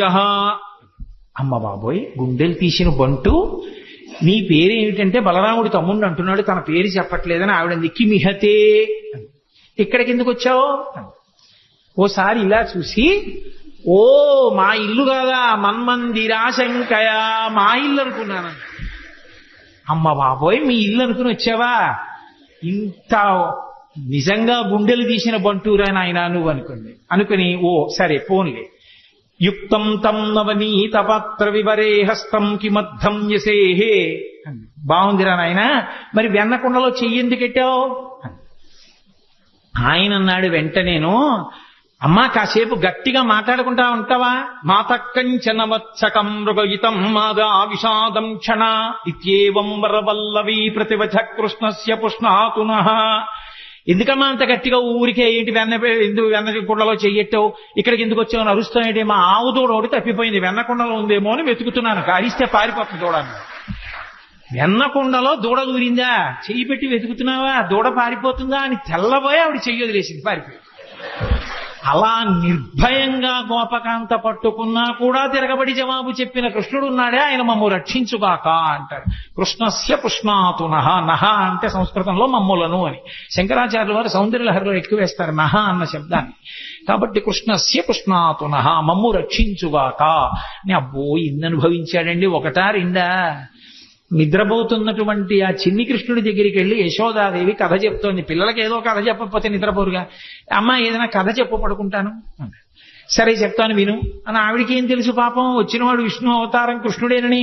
రామో నామ బభూవ హుం తదబలా సీతేతి హుం తాం పితృవాచా పంచవటీ తటే విహరణస్తస్యాహరద్రావణః నిద్రార్థం జననీ కథామితి హరే హుంకారత శృణ్వత సౌమిత్రే క్వధనుర్ధనుర్ధనురితి వ్యగ్రాగిరప్పాంతునః. లీలాశుకుడు అంటాడు, అమ్మ కథ చెప్తోంది. రామో నామ బభూవ, రాముడనేటటువంటి రాజు ఉండేవాడు అంది. ఓం ఓ అన్నాడు. పడుకుంటున్నాడు కదా పిల్లాడు అని ఏదో కథ చెప్పాలి. ఆయన కథే, పాపం ఆయన కథైనా ఆవిడికి ఏం తెలుసు, అందుకని చెప్తోంది. రామో నామ బభూవ హుం తదబలా సీతేతి హుం, ఆయనకి భార్య ఉండేది, ఆవిడ పేరు సీతమ్మ. ఓ అన్నాడు. తాం పితుర్వాచ పంచవటీ తటే విహరణస్తస్యాహరద్రావణ, తండ్రి అయినటువంటి దశరథ మహారాజు గారు కైకమ్మకిచ్చినటువంటి వరాన్ని సత్యం చేయడం కోసం 14 సంవత్సరములు అరణ్యవాసం చేయడం కోసం తమ్ముడైన లక్ష్మణస్వామితో భార్య సీతమ్మతో కలిసి రామచంద్రమూర్తి అరణ్యవాసానికి వెళ్ళినప్పుడు ఆ జనస్థానంలో సీతమ్మ తల్లిని రావణాసురుడనేటటువంటి రాక్షసుడు అపహరించాడు అంది. ఇప్పుడు ఓ అనలేదు. సౌమిత్రే క్వధనుర్ధనుర్ధనురితి వ్యగ్రాగిరప్పాంతునః, పడుకున్నవాడు ఒక్కసారి ఉయ్యాల్లోంచి లేచి కూర్చుని లక్ష్మణ ధనస్సు పట్రా ఇలా అన్నట్టు హడిలిపోయింది కథ చెప్తున్న యశోద. ఎందుకని? ఆయన కథే కదూ. సీతమ్మని రావణుడు అపహరించాడని వినేటప్పటికీ బాలకృష్ణుడిగా ఉన్న రాముడిగా తాదాత్మ్యత చెందాడు. లక్ష్మణ ఎక్కడరా నా ధనస్సు అన్నట్టు హడిలిపోయిందిట యశోద. అలా యశోద హడిలిపోయేటట్టు ఉయ్యాల్లో లేచి కూర్చున్న చిన్నీకృష్ణుడు ఉన్నాడే, ఆయన మమ్ము రక్షించుగాక అంటాడు లీలాశకుడు. మధుసూదన సరస్వతి ఎంత అనుభవించారో కృష్ణుడి జుత్తు గురించి చెప్తూ, నువ్వు నలుపు, నీ జుత్తు నలుపు, ఇంత నలుపున్న వాడివి అజ్ఞానం అంత నల్లగా ఉంటుంది కదా, అది ఎలా విచ్చిపోయేటట్టుగా ఉంటావయా అన్నాడు ఆయన. ఎంతమంది ఎన్ని అనుభవించారో ఆ కృష్ణలీలలో. మహాద్భుతం మహానుభావుడు. ఆ లీలలుగానే శకటాసుర సంహారం చేశాడు, తృణావర్త సంహారం చేశాడు. ఆఖరికి అసలు కృష్ణలీలలో మహోత్కృష్టమైనటువంటి లీలగా చెప్తారు. ఆఖరికి సన్యాసాశ్రమంలో ఉన్న వాళ్ళు కూడా తప్పకుండా వింటారు. ఆ ఉలూకల బంధనము అని ఆ పిల్లవాడిని తీసుకెళ్లి ఆ రోటికి కట్టేసినటువంటి సన్నివేశం. ఇప్పుడు నేను అవన్నీ ఆ లీలలన్నీ ఎక్కడ చెప్పడం కుదురుతుంది, కానీ ఏదో అన్నాను కాబట్టి ఒక్క మాట అంటానంతే. కృష్ణావతారం గురించి చెప్తూ నేను దాని గురించి అనకపోతే దోషం అయిపోతుంది. ఎప్పుడు జరిగిన లీలలు అవన్నీ. ఎక్కడో ఆడుకుంటున్నాడు కృష్ణుడు, ఆ పెరుగు చిలుకుతోంది యశోద. సుడిగిచు విదికుచు వాలుచు సడికొట్టుచు అమ్మ రమ్ము చన్నిమ్మనుచున్ వెడబెడ గంతులు వైచుచు కదిసి కడవ బాలకుండు కవ్వము పట్టెన్. ఆ చల్ల చేస్తున్నటువంటి యశోద దగ్గరికి వచ్చి పరిగెత్తుకొచ్చి, అమ్మ అమ్మ నాకు పాలిస్తావా, ఇవ్వ ఆకలేసేస్తోందని కవ్వం పట్టుకున్నాడు. కవ్వం పట్టుకుని ఆపగలిగిన శక్తివంతుడని కాదు, అయ్యో చెయ్యి పూల పొట్లంలా ఉంటుందే, కవ్వం పట్టుకుంటే పిల్లాడి చెయ్యి ఎక్కడ ఇబ్బంది పడిపోతుందో అని యశోద చల్ల చిలకడం ఆపేసి. చల్ల చిలకడం ఆపేయగానే సంతోషించాడు, అమ్మ పాలిస్తుందని. గబగబా వచ్చింది, ఒళ్ళో కూర్చోబెట్టుకుంది, పాలిస్తోంది. ఇంతలో పొయ్యి మీద పెట్టిన పాలు పొంగిపోతున్నాయి. కడుపారంచనుబాలు త్రావనిసిసిన్ కంజాక్ష పీఠమ్ముపై నిడి పొంగారెడు పాలు దించటకున ఏగంగ తత్బాలుండెక్కుడు కోపంబున వాటి రాతిదది మొక్కంభంబు పోగొట్టి తింపడరన్ కుంభములోని వెన్నది నిమిధ్యాసంకులద్భష్పుడై. అమ్మా నాకు పక్క ఆకలేస్తుంటే పాలివ్వడం మానేసి సగం పాలిచ్చి నన్ను కిందకి దింపేసి అక్కడికి వెళ్ళి పొయ్యి మీద పాలు పొంగిపోతున్నాయి, వెళ్ళిపోతున్నావా అని కోపం వచ్చేసి పెదిమి అదిరిపోయింది. ఎక్కడ లేని కోపం వచ్చేసింది. కళ్ళు ఇలా నిలిమేసుకున్నాడు, కాటుకంతా ఇలా అంటించేసుకున్నాడు, చేతులకంతా కాటుకి పెట్టేసుకున్నాడు. అమ్మ నాకు కడుపు నిండా పాలు ఇవ్వలేదన్నాడు. అక్కడ ఉన్న రాయి ఒకటి తీశాడు, ఆ చల్ల చేస్తున్న కుండకేసి కొట్టాడు, కుండ బదలైపోయింది. ఆ పాలని మజ్జిగంతా కిందకు వచ్చేసింది. ఆ వెన్నముద్ద ఇలా అరిచేతిలోకి తీసుకున్నాడు. ఆ వెన్నముద్ద పట్టుకుని అక్కడి నుంచి బయలుదేరి అమ్మ అక్కడ పాలు దింపి వెనక్కి వచ్చి ఎక్కడ తనని పట్టుకుంటుందో అని మెల్లిగా బయటికి వెళ్ళిపోయి ఓ రావులో ఒకటి తిరగేసి ఆ గోడ మీద ఉన్న ఓ కోతికి పెడుతున్నాడు. పెడుతుంటే అమ్మ పాలు దింపిటి వచ్చింది, కుండ బద్దలైపోయింది, వెన్నంతా కింద పడిపోయింది, మజ్జిగంతా కారిపోయింది. అదే నీళ్లల్లా ఓ గొడ్డేసి వత్తడానికి ఉండదు, మజ్జిగ కాలు జారిపోతుంది. మళ్ళీ ఏ పిండో తీసుకొచ్చి వత్తాలి అదంతా. లాలనమున బహుదోషము లోలింప్రాపించు తాడనోపాయములన్ చాలా గుణంబులు కలుగును తాడ నంబె బాలు రకును పద్యంబరయన్. ఈ పిల్లాన్ని అల్లరి చేస్తుంటే పోన్లేని ఊరుకుంటుంటే వింటలేదు, ఇవాళ కట్టేస్తాను కొట్టేస్తానని అని ఏడురా వీడని చెప్పి చూసింది. అంత తొందరగా నేను దొరుకుతాడేమిటి? పెద్ద యుద్ధానికి వెళ్లేదనలా చీర తీసింది, పైకి కొంగు దోపింది, ఈ కొంగు తీసింది, ఇలా చుట్టూ తిప్పింది, గట్టిగా కట్టుకుంది. ఆ జడ తీసింది, ఇలా చుట్టూ ముడేసుకుంది, పూలు గట్టిగా పెట్టుకుంది, ఆ పమిట తీసింది, గట్టిగా పెట్టుకుంది. ఇక కొడుకుని పట్టుకోవడానికి పరిగెడుతుంది అనమాట. ఆయన అమ్మ ఎక్కడొస్తుందో అని అనుమానం ఆయనకి ఉంది. ఓ పక్క కోతికి పెడుతున్నాడు కానీ దొంగేడు పేడుస్తూ అమ్మ నువ్వు నాకు కడుపు నిండా పాలు ఇవ్వలేదమ్మా మధ్యలో వెళ్ళిపోయావమ్మా అంటున్నాడు. వెనక్కి చూసుకుంటున్నాడు. చూశాడు అమ్మ వచ్చేసిందని చూసి చూడడం ఏమిటి, రోలు మించి దూకేశాడు. స్తంభాదికంబులు తనకు వడ్డంబైన అట్టట్టునని పట్టువని వీని ఈ తప్పు సైరింపు ఇంక దొంగిల బోధు నేనని ముని ముట్ట నెచ్చువాని కాటుక నెరయంగ కందులు నిలుముచు వెడలు కన్నీటితో వగచువాని ఏ దశ వచ్చునో ఇది ఎని పలుమార్లు సురుగుచు క్రీగంట చుచువాని గుడబారి పట్టుకొని దెరపుచు చిన్నిదో వెన్న దొంగ చిక్కెననుచు కొట్ట చేతులాడక పూబోడి కరుణతోడ బాలు కట్టదలచే. అదంతా ఎక్కడ చూసినా స్తంభాలే. ఆ ఇల్లంతా పూర్వకాలపు ఇల్లు కదూ. ఆ స్తంభాల చాటుకెళ్ళి దాక్కుంటున్నాడు. ఇటొస్తే దొరకడు, అటొస్తే దొరకడు. ఎక్కడ చూసినా స్తంభాలు. ఎట్నుంచి ఏ స్తంభం చాటుకెళ్ళిపోతాడో తెలియదు. ఏదో విరాటపర్వంలో తిక్కన గారు అంటారు, ఆ నర్తనశాల ఎక్కడ చూసినా స్తంభాలే. దాంతాకారిత కుంజపుట్టె మఘన స్తంభావళీ రూపమున్ ప్రాంతాది ప్రవిభాగ భోగ నిలయ ప్రగ్వారమున్ కాతరస్వం తత్రాసకరంబునై దురభివేశంబైన యాలోరు నిశ్చితుడై సతికేలు పట్టుకొని చొచ్చన్ భీముడు అత్యుగ్రతన్ అంటారు. అలా అన్ని స్తంభాలతో ఉన్నటువంటి ఆ ప్రాంగణంలో అమ్మ వెనక పరిగెడుతోంది, ముందు కృష్ణుడు పరిగెడుతున్నాడు. ఆ స్తంభాల చాటుకి వెళ్ళిపోతున్నాడు. నిశ్శబ్దంగా నించుంటాడు.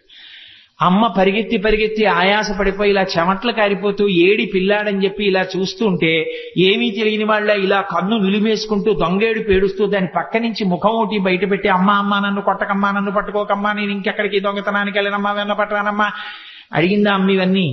అప్పుడు తన దొంగతనాలన్నీ ఒప్పుకుని దొంగేడు మొదలెట్టాడు. పాపం పరిగెడుతోంది, ఆయన దొరకడు. ఆఖరికి చూశాడు వడల చెమటల గయ నుత్తరీయము జార తిరుముకున్న విరులు నెలజార పట్టరాని తనను పట్టెదనని చింత కట్టుకున్న తల్లి కరుణ చూచి. అయ్యో పాపం అమ్మ కట్టుకున్నటువంటి ఆ చీర జారిపోతోంది, పమిట జారిపోతోంది, పెట్టుకున్న పువ్వులు పడిపోతున్నాయి, ఆ కొప్పు వీడిపోతోంది, ఒళ్ళు చెమట పట్టేసింది. పిచ్చమ్మ నన్ను పట్టుకోవాలనుకుంటోంది. నన్ను పట్టుకోవాలనుకున్న వాళ్ళకి పట్టుబడేవాడినా, నేను పట్టుబడేవాణ్ణి కానని తెలియక పరిగెడుతున్న అమ్మకి నేను చిక్కిపోవాలనుకుని చిక్కిపోయాడు. చిక్కడు సిరికౌగిటిలో చిక్కడు సన కాదు యోగి చిత్తాబ్జములన్ చిక్కడు శృతిలతి కావడి చిక్కెనతడు లీల తల్లి చేతన్రోలన్. ఎవ్వరికీ దొరకనటువంటి పరమాత్మ అమ్మ చేతికి దొరికిపోయాడు. అమ్మో ఎంత అల్లరి చేసింది. యశోద మోకాళ్ళ మీద కూర్చుంది, చెయ్యిలా పట్టుకుంది. ఏమిట్రా పట్టిన పట్టుబడని నన్ను పట్టెదనని పట్టుకొనిన పట్టుట బట్టే పట్టుబడు వండ్రు పట్టి పట్టెదనని పట్టు నాకు కాకపరులకు వశమేంది. గోపకాంతలందరూ చూస్తున్నారు. ఏదో ఆ మొగుడు కొట్టాడని కాదు, దోటికోడలు తెప్పిందనని నువ్వు పట్టుకుంటావా అని చూస్తున్నారు వాళ్ళందరూ. పట్టుకున్నానా లేదా నా కొడుకుని సంతోషం. అందుకని మోకాళ్ళ మీద కూర్చుని వాడి చెయ్యిలా పట్టుకుని ఇలా చూపించింది. ఏమిటి జగత్తులనీలే పరమాత్మకి వేలు చూపించింది ఒక గోపకాంత. చూపించి ఏరా కడుపులో బాధ, కొడుకు తిట్టలేదు, ప్రేమ లేక పుట్టినవాడు, ఆ ముఖం వంక చూస్తే ముగ్ధమోహనంగా ఉంటాడు, ఈ దొంగ ఏడు పేడి చేస్తున్నాడు, ఇక్కడ వరకు కాటు కంటుకపోయింది, పెదిమిలు ఎదిరిపోతున్నాయి, చేత్తో ఇలా ఇలా విడిపించుకునే వాళ్ళ చూస్తున్నాడు.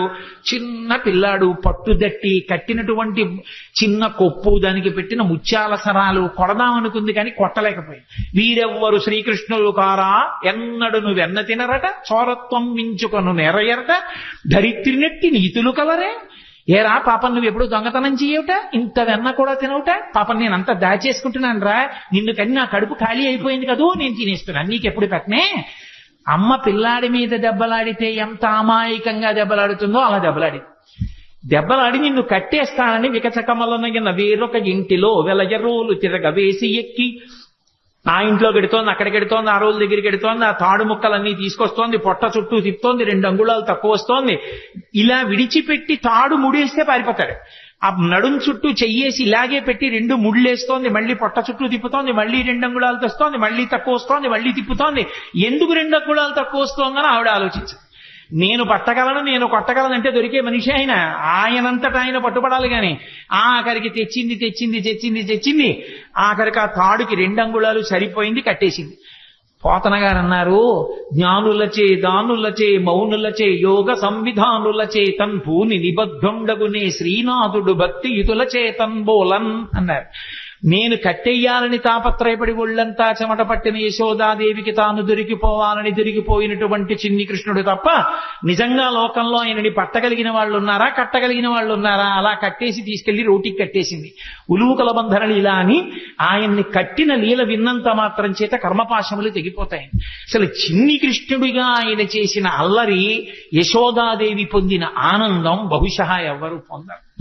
భాగవతం పద్యాలు నోటికి వచ్చిన వాళ్ళు ఇంట్లో పసిపిల్లలు ఉంటే పాడుకుని ఎప్పటికప్పుడే ఆ సందర్భాన్ని చూసి ఆ పద్యాలు చదువుకుని సంతోషపడిపోవచ్చు.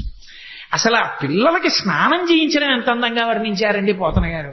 ఆ పిల్లాన్ని పడుకోబెట్టి బాలునికి నూనె తలయంటి పసుపు రాసి బోర్రు కాడించి హరి రక్ష పొమ్మటంచు జలములొక కొన్ని చుట్టి రాతల్లి దీవించి తొట్ల నుంచి పాడిరయ్యు విదలెల్లా అన్నారు.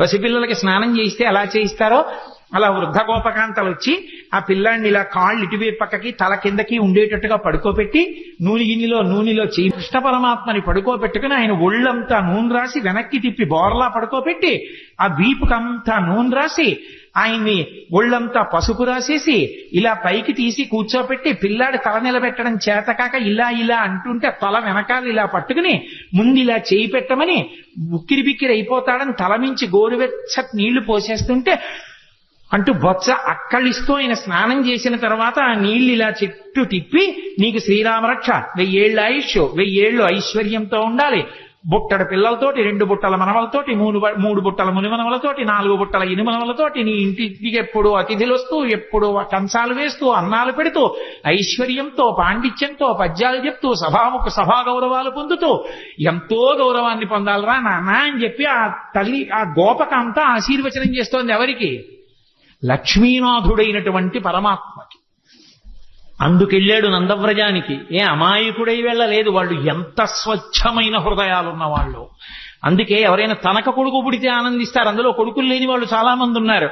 అదే యశోదకి కొడుకు పుట్టాడని తెలియగానే వాళ్ళు ఎంత సంతోషపడిపోయారో. ఏమి నోమ ఫలమో ఇంత ప్రొద్దొక వార్త వింటిమ బలలా రవినులరా మన యశోద చిన్న మగవానిక నిన్నట చూచివత్తమమ్మ సుధతులార నలనివాడు చలనివాడు చిన్నవాడు చిక్కినాడు ఏ నోమ ఫలమో ఏ పూర్వ ఫలమో అంటూ వాళ్ళందరూ ఆ యశోద దగ్గరికి వెళ్ళి సూతికాగృహంలోకి ఆడవాళ్ళు వెళతారు, మగవాళ్ళు వెళ్ళకూడదు. మగవాళ్ళు బయట నించున్నారు. ఆ నందుడి దగ్గరికి వెళ్ళి నందుడిని అభినందిస్తారు, కొడుకు పుట్టేట కదా అని. నందుడు రాజుగారి దగ్గరికి వెళ్ళేటప్పుడు మరి కొంచెం డాంబికంగా వెళ్ళాలి. మరి కంచుకములు తలకట్లను కాంచన భూషాంబరములు మెరయగ గోపకు లేతించిరి మంచి పదార్థములు కొనుచు మాధవు చూడన్. మాధవుడు అన్నారు. పుట్టినవాడు లక్ష్మీపతి, శ్రియప్పతి. అందుకే ఆయన పుడితేట మిగిలిన వాళ్ళకి తెలియలేదు గాని కేళ్లురికె మసలిలేగలు మల్లడిగుని రెంకెలిడియ మద వృషభంబుల్ పెళ్ళున ముదుగుల పొదుగుల చల్లించన్ పాలు బాలు సంభవ వేళన్ అన్నారు పోతన గారు. ఈయన పరమాత్మ పరిపూర్ణావతారం కృష్ణుడు మా వెనకాతలు వస్తాడు. మమ్మల్ని అందరినీ ఇలా ఒళ్ళు నిమురుతాడు. సాయంకాలం వేళ మమ్మల్ని కడతాడు. బంధనాలు విప్పే పరమాత్మ మాకు బంధనాలు వేస్తాడు. ఆయనే మమ్మల్ని తడుగుతాడు, ఆయనే మాకు గడ్డి పెడతాడు, ఆయనే పాలు పితుకుతాడు. మా అదృష్టం అన్నైట. లీలాశుకుడు పొంగిపోయాడు. గోధూళిధూ సరిత కోమల గోపవేషం గోపాల బాలకచతైరనుగమ్యమానం సాయంతనే ప్రతిగృహం పశుబంధనార్థం గచ్చంతమచ్యుత శిశుం ప్రణతోస్మి నిత్యం అన్నాడు. ప్రతిరోజు సాయంకాలం అయ్యేటప్పటికి ఆ ఆవుల్ని దూడల్ని కొన్ని వేల దూడల్ని తరువుకొస్తూ వాటన్నిటికీ పేర్లు పెట్టేవాడు. సే లక్ష్మి, అంబ, కళ్యాణి, సరస్వతి, పార్వతి, మీ అందరిగో వీళ్ళ ఇంట్లోకి వెళ్ళిపోండి అనేవాడు. ఆవులన్నీ వీళ్ళ ఇంట్లోకి వెళ్ళిపోయి ఆ గోపకాంతలందరికీ చిన్ని కృష్ణుడిని చూస్తే సంతోషం. కృష్ణ కృష్ణ ఈ పార్వతి అస్సలు మాట వింటలేదు, కొంచెం కట్టేసి వెళ్ళిపోదు అనేవాడు. అంటే ఆ ఆవు పలు పట్టుకుని ఇలా గట్టిగా లాగుతుంటే డొక్కలు అక్కలించిపోయి ఉరప్పంజరం బయటికి వస్తే ఆ ఆవు నిగడదని నించుని ఆఖరికి ముందుకి గబుక్కును వదిలేస్తే కింద పడిపోయిన కృష్ణుడు మళ్లీ లేచి ఆ పలుపు పట్టుకుని వెళ్ళి కట్టేస్తుంటే ఆ గోపకాంతలు నవ్వేవార్త. అందరి బంధనాలు విప్పేసే కృష్ణ, నువ్వు సాయంకాలం గోధూళి మీద పడి ఉండగా వెళ్ళి ఆ ఆవుల్ని కడుతున్నటువంటి దృశ్యం నా మనసులో నిలబడిపోయింది, ప్రతిరోజు నమస్కరిస్తానన్నాడు లీలాశకుడు. అందుకే గోధూళి ధూసరిత కోమల గోపవేషం గోపాల బాలక శతైరనుగమ్యమానం సాయంతనే ప్రతిగృహం పశుబంధనార్థం గచ్చంతమచ్యుత శిశుం ప్రణతోస్మి నిత్యం. ప్రతిరోజు నమస్కరిస్తానా కృష్ణ స్వరూపానికి అన్నాడు. ఆవులు దూడలు ఎంత పొంగిపోయాయో. కృష్ణుడు పుట్టాడని షేరు పాలిచ్చే ఆవులు 2 షేర్ల పాలిచ్చేసేట. ఈ ఆభీర కుమారుడు వీరుండై వీరవైరి జేతయునై శ్రీయుతుడై దీర్ఘాయుష్మంతుండగునని పాయక దీవించినప్పుడు బ్రాహ్మణ జనముల్ దుందుబులు మెరసె గాయక సందోహము పాడే సూత సముదాయముతో వందిజనులు కీర్తించిరి కందుగ వీతించ భద్రకాహళ రవముల్ అంటారు పోతన గారు. ఆ నందుడు ఎంత సంతోషపడిపోయాడో, ఎన్ని గోవులు దానం చేసేశాడో. ఆఖరికి వసుదేవుడు కూడా కారాగారంలో ఉండగా పరమాత్మ నా కడుపున పిల్లవాడుగా పుట్టాడని స్నానము చేయక రామిని ఆనంద రసాబ్ధిమగ్నుండై ధేనువులను 10,000 విప్రులకును మానసయోముగా ధారవోసె మరి ఇచ్చుటకున్నది. 10,000 గోవుల్ని మానసికంగా ధారపోసేసేట. శ్రీ మహావిష్ణువు నా కొడుకుగా పుట్టాడు అని వసుదేవుడిచ్చాడు. ఓ భద్రకాహళములు మోగై, దుందువులు మెరసై, సూత సముదాయముతో వందిజనులు కీర్తించారు. ఎంత సంతోషపడిపోయారో. అసలు కృష్ణలీలలో అద్భుతం ఏంటంటే, పుట్టిన పిల్లాడికి నీళ్లు పోసి వాళ్ళు తీసుకెళ్లి 11వ రోజున ఉయ్యాల్లో వేశారు. ఉయ్యాల్లో వేసి పడుకోబెడదామని ఉయ్యాలా ఊపుతున్నారు. ఏదో ఎవరికి వచ్చిన పాట వాళ్ళు పాడుతున్నారు. అందరూ ఎంఎస్ సుబ్బలక్ష్మి గారు, లతా మంగేష్కర్ అక్కర్లేదు పిల్లల్ని పడుకోబెట్టడానికి. తల్లి ఎవరు ఏదో పాట పాడుతుంది. ఎంతమంది గోపకాంతలు వచ్చి పాట పాడినా నిద్రపోడే. అందున ఉయ్యాల ఊపి పడుకోబెట్టేటప్పుడు పిల్లాడు పడుకోవట్లేదంటే పిల్లాడు కనపడుతూ ఉండగా కాకుండా ఇలా ఉయ్యాల దగ్గరికి చేసి పట్టుకుని ఇలా ఇలా ఇలా ఇలా ఇలా అని పాట పాడి పడుకుని ఉంటాడు. అనుకుని పాపం ఎంతో ఇదిగా ఇలా విప్పి చూస్తే గుడ్లు 2 ఇలా పెట్టుకు చూస్తున్నాడు. ఏమిటమ్మా పిల్లాడు ఎంతకీ పడుకోడు, ఇదేం పిల్లాడే అని చెప్పి ఆ భుజం మీద వేసుకుని పాట పాడి ఎంతో తిప్పి తిప్పి తిప్పి తిప్పి ఇలా చూడటం కుదరదు కదూ. పడుకున్నాడా అంటే ఏం పడుకున్నాడు, గుడ్లు వేసుకు చూస్తున్నాడు. ఏం చేసినా పడుకోడు. ఇదెక్కడ పిల్లాడని ఆఖరికి యశోదాదేవి వచ్చి తల్లికి ఆఖరికి పెద్ద బ్రహ్మాస్త్రం ఏంటంటే బోర్లా పడుకోబెట్టేసి వీపు మీద ఇలా ఇలా ఇలా ఇలా కొట్టేస్తుంది. ఆ తొడ ఊపుతాను కొడుతోంది. ఎంతకీ పడుకోడు, వీపు చిట్లిపోతోంది. ఇదేమిటి ఆది కూర్మంగా ఉన్నప్పుడు మందర పర్వతం తిరిగినా బాధపడలేదు కానీ ఈ కృష్ణావతారంలో ఇలా కొట్టేస్తున్నారు, నన్ను ఎందుకు ఇలా ఊపేస్తున్నారు అనుకున్నట్ట. లోకములు నిదురపోవకత నిదురుంపని శుభగుడు రమణులు జోకొట్టిపాడ నిదురం గైకొను క్రియ నూరకుండె కనుదెరవకయున్నన్నారు పోతన గారు. ఓహో, ఈ దిక్కుమాలిన ప్రపంచానికి అలవాటు ఉంది, నిద్రపోతుంటారు వీళ్ళు కళ్ళు మూసుకొని. నాకు నిద్రపోవడం అలవాటు లేదు. నేను నిద్రపోతే లోకాలు నిర్వహించేవాడెవరు? నేను పడుకోమని జోకొట్టేస్తున్నారు, నేను కళ్ళు మూసుకోపోతే వీళ్ళు ఇలాగే కొడతారని నిద్రపోయిన వాళ్ళ కళ్ళు మూసుకున్నట్టు. అప్పుడు వాళ్ళు సంతోషపడిపోయి జోజో కమలదల్లి క్షణ జోజో మృగరాజ మధ్య జోజో కృష్ణ జోజో పల్లవకర పద జోజో పూర్ణేందువదన జోజో యనచున్. సామాన్య గృహాల్లో జోజో జోజో అంటూ ఏ పాటలు పాడతారో పోతన గారి పద్యాలకి కూడా జోజో అని అలాగే పడిపోయింది. మహానుభావుడు ఎంత దర్శనం చేశాడో. ఆ యశోద ఎన్ని ఆటలాడాడు నిజంగా యశోదతో. ఎక్కడికో వెళ్ళేవాడు చాటున కూర్చుని ఎవ్వరూ చూడకుండా మట్టి తినేస్తుండేవాడు. బలరాముడు వచ్చి అమ్మ అమ్మ మట్టి తినేస్తున్నాడమ్మా అనేవారు. అమ్మ వెళ్ళి ఆ నోరంతా శుభ్రంగా నోట్లో వేలు పెట్టి కడిగేస్తుంది. అమ్మ ఇలా ఇలా ఇలా పళ్ళ మధ్యలో పెట్టి కంఠం పట్టుకుని ఉంచి ఉమ్ము అని చెప్పి కడిగించి నాలికి ఇలా ఇలాను అనే దవడల్లో ఉన్న మట్టి అంతా తీసేసి వేలు పెట్టి ఇంకెప్పుడు ఇలా అనేది కానీ కొట్టలేకపోయేది. ఎందుకని? సర్వ జగత్తులను నిర్వహించే పరమాత్మ ముఖంలో ఆ సంతోషం, ఆ నవ్వు చూసేటప్పటికి ఆవిడ ఏమీ చేయలేకపోయింది. ఆఖరికి ఓ రోజున మళ్ళీ దొంగతనంగా మట్టి తినేస్తున్నాడు. ఆయన భార్యేగా భూకాంత మట్టి తింటున్నాడు. చూశాడు బలరాముడు. అమ్మా అమ్మ మళ్ళీ మట్టి తినేస్తున్నాడమ్మా అన్నయ్య అన్నాడు. ఆ తమ్ముడు మట్టి తినేస్తున్నాడమ్మా. పరిగెత్తుకొచ్చింది యశోద చేయబట్టుకుంది. ఏరా మన్నీటికి భక్షింతువు మన్ నియమము లేల మన్నింతువు అన్నయో సకులును చెప్పెదరన్నామ నేల వేరు పదార్థము లేదే. ఎంత గొప్పగా పడ్డాయండి పోతన గారికి పద్యాలు. ఏరా అన్నయ్య చెప్పాడు, నీ స్నేహితులు చెప్తున్నారు మన్ను తింటున్నావు. ఇది ఎక్కడికి కర్మరా? మన్ను తినడం ఏమిట్రా? చక్కటి వెన్న లేదా ఇంట్లో? పాలు లేవా? ఇటు మట్టి తింటాయేమిటి? అంతే. ఇలా చూశాడు అన్నయ్య వంక నేరం చెప్పాడని. స్నేహితుల వంక చూశాడు. ఇంత పిల్లాడు కళ్ళకి కట్టినట్టు చూపించారండి పోతన గారు. అమ్మిలా చేయి పట్టుకుని మోకాళ్ళ మీద కూర్చుంది. ఎక్కడికి తప్పించుకోలేడు. తన మీద చాడీలు చెప్పి పట్టించేస్తున్నారని కోపం.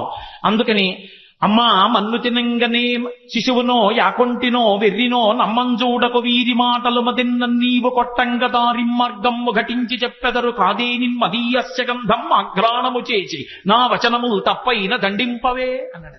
ఏమిటమ్మా నేనేమన్నా పిల్లాన్ని అనుకుంటున్నావా? చేతకాని వాడిని అనుకుంటున్నా? అన్నయ్య తమ్ముళ్ళు అలాగే చెప్తారమ్మా స్నేహితులందరూ. నేనేం మట్టి తినలేదమ్మా. నిజంగా నేను మట్టి తినుంటే అమ్మా నేను నోరు తెరుస్తాను, వాసన చూడమ్మా, నా నోరు వాసన వస్తే నన్ను కొట్టేయమ్మా అన్నాడంతే. పిల్లాడంత దబాయించంత గబగబగబగ మాట్లాడేస్తుంటే ముచ్చటేసేసింది శివుడికి. ఏది నోరు తెరు వాసన చూస్తాను అని నోరు తెరిచారు. పిచ్చి తల్లి వాసన చూద్దామని దగ్గరికి వెళ్ళింది. ఆ లలితాంగి కనుంగొనె బాలుని ముఖముందు జలధి పర్వత వన శిఖి భూగోళ తరణి శశి దిక్పాలాధికారండంబైన బ్రహ్మాండంబున సమస్త బ్రహ్మాండములు, నందవ్రజం, తను, నందుడు కూడా కనబడ్డారు.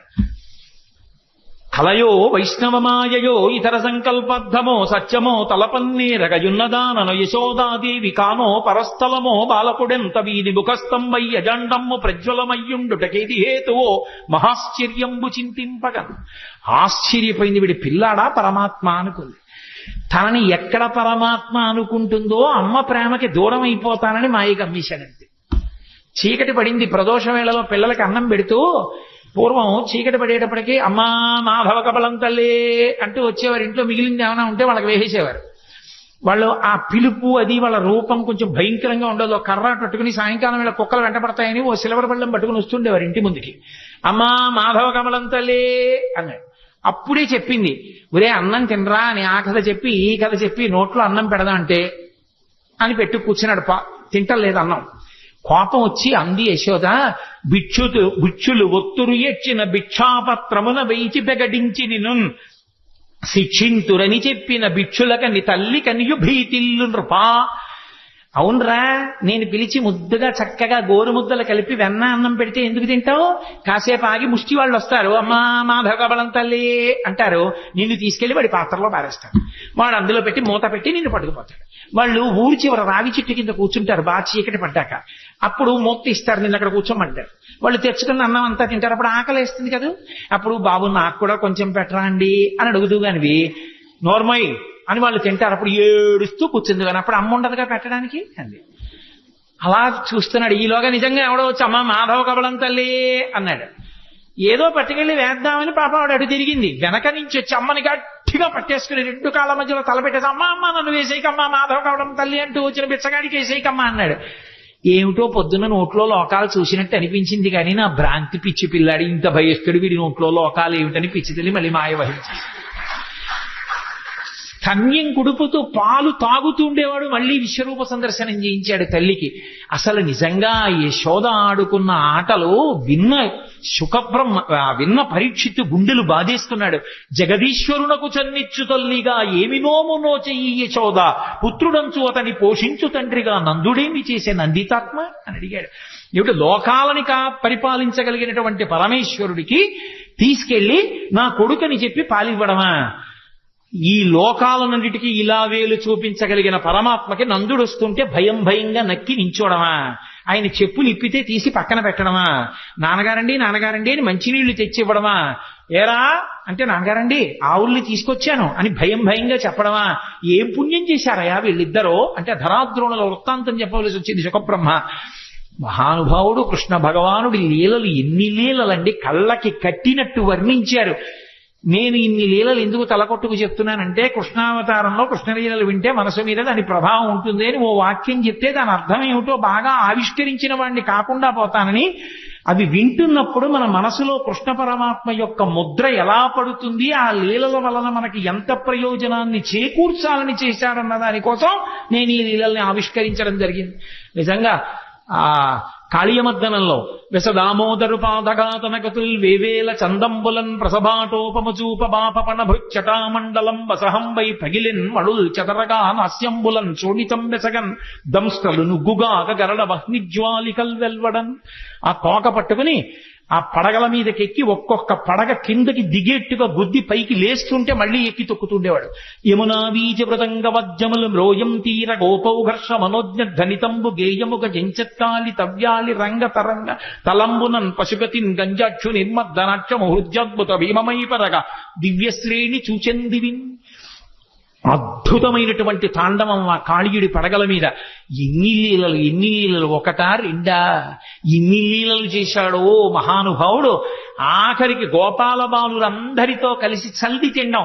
మనం ఏదో ఆ కార్తీక మాసం వచ్చేటప్పటికి వనభోజనం అంటాం. అసలు నిజంగా వనభోజనానికి ఆద్యుడెవరు అంటే కృష్ణ పరమాత్మే. గోపాల బాలురందరితో కలిసి ఆ చల్ది బంతులు తినడం కోసమని బయలుదేరాడు. ఏదో ఇంట్లో ఉన్నటువంటి సద్యన్నం ఆవకాయ ముద్దలు పట్టుకుని బయలుదేరారు వాళ్ళందరూ. ఓడి పెసరావకాయ, ఓడి ఆవకాయ, ఒకటి మాగాయ, ఒకటి కాయావకాయ, రకరకాల బూరగాయలు అన్ని పట్టుకుని బయలుదేరారు. అందరూ వెళ్ళారు. చిత్రం ఏమిటంటే ఆ పిల్లలకి కృష్ణ పరమాత్మ చెప్తే తప్ప ఆకలేస్తోందన్న విషయం కూడా తెలియదు. ఆ స్వరూపం అటువంటిది. ఎండన్మగ్గితిరా కటింబడితిరా రెండు ఎలా విచారింపగా రెండో బాలకులారయనచున్, ఆకలేస్తోంది, మీకు ఎండెక్కిపోయింది, రెండిరా అన్నం తినండిరా అని అందరినీ పిలిస్తే వాళ్ళు ఇలా పంక్తి వేసుకుని తినరు వాళ్ళు. ఎందుకంటే వాళ్ళకి కృష్ణుడు కనపడాలి, అందుకని వాళ్ళు గుండ్రంగా కూర్చుంటారట. పోతన గారు అన్నారు, జలజంత స్థిత కన్నికం తిరిగిరా కూర్చుండి వీక్షించచున్ శిలలున్ పల్లవముల్ లతల్ తీగలు పత్రంబులు పుష్పంబులు కంచంబులుగా భుజించిరతటన్ గోపర్భకుల్ భూవర. జలజాంత స్థిత కన్నికం తిరిగిరా సంఘంబులయ్యున్న వాళ్ళందరూ ఒక పద్మం ఎలా ఉంటుందో దానికి రేకులు చుట్టూ ఎలా ఉంటాయో అలా ఉంటే మధ్యలో దుద్దులో కృష్ణుడు నించుంటాడు. వాళ్ళకి ఎంత భక్తి అంటే తెలిసో తెలియకో ఆ మధ్యలో నిలబడిన కృష్ణుడు ఏదో పరమాత్మ స్వరూపంగా నిలబడ్డం కాదు, ఆవుల్ని దూడల్ని కాసే కృష్ణుడు ఎలా ఉంటాడో అలాగే మట్టి కాళ్ళతో మట్టి చేతులతో పొద్దున్న స్నానం చేయరు, సాయంకాలం స్నానం చేస్తారు గోపాల బాలురు. అందరితో కలిసి వచ్చి వాళ్ళ మధ్యలో నిలబడి కూర్చుని తినడం కూడా కాదు, అలా నిలబడి కడుపున దిండుగా కట్టిన వలువలో లాలిత వంశనాళంబుజునిపి విమల శృంగంబును వేత్రదండంబును జారిరా నీకడా చంక నిరిగి మీగడ పెరుగుతో మేళవించిన చల్ది ముద్దయా వల్లి చేతన నయనునిచి చలరేగి కొసరి తెచ్చిన ఊరగాయలు వేళ్ల సందులను తాన నయనునిచి సంగడీల నడుమ చక్కగా కూర్చుండి నర్మభాషణముల నగవు నెరపి యాగభుక్త కృష్ణుడు అమరులు వెరగొంద శైశవంబు మెరసి చల్ది కుడిచే.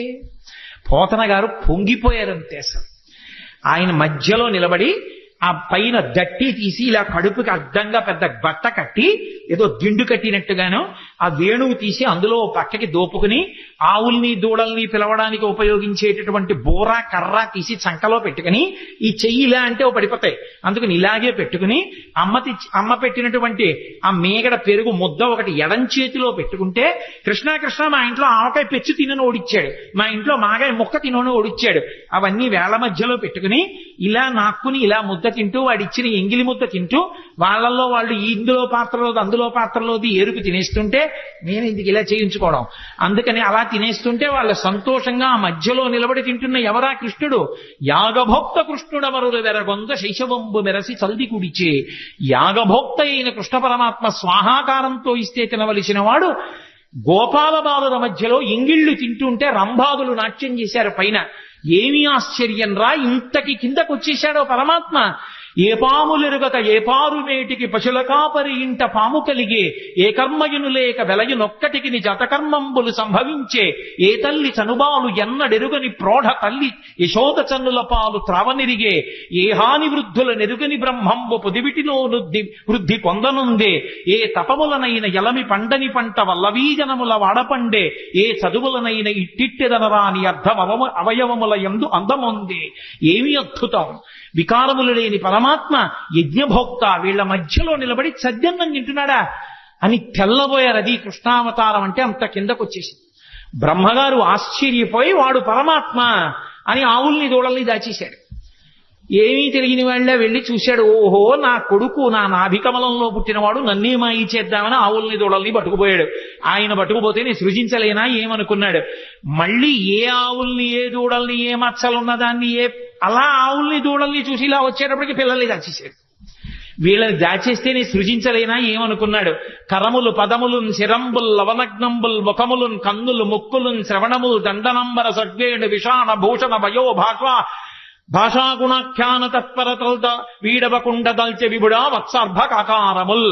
ఏ ఆవు ఏ దూడ ఏ తోక దేని అలవాటు ఎలా ఉంటుందో, ఏది కుమ్ముతుందో, ఏది సాధువుగా ఉంటుందో, ఏది ఎంత పాలిస్తుందో, ఏ పిల్లాడు ఎలా ఉంటాడో, ఎవడికి పుట్టుమచ్చలు ఎక్కడుంటాడో, ఎవడు సన్నగా ఉంటాడో, ఎవడు లావుగా ఉంటాడో, ఎవడు ఎక్కువ తింటాడో, ఎవడు తక్కువ తింటాడో, ఎవడు పరిగెడతాడో, ఎవడు కూర్చుంటాడో, ఎవడు నీరసంగా ఉంటాడో, ఎవడికి అనారోగ్యమో, ఆ పిల్లల కింద ఆవుల కింద దూడల కింద తానే మారిపోయాడు.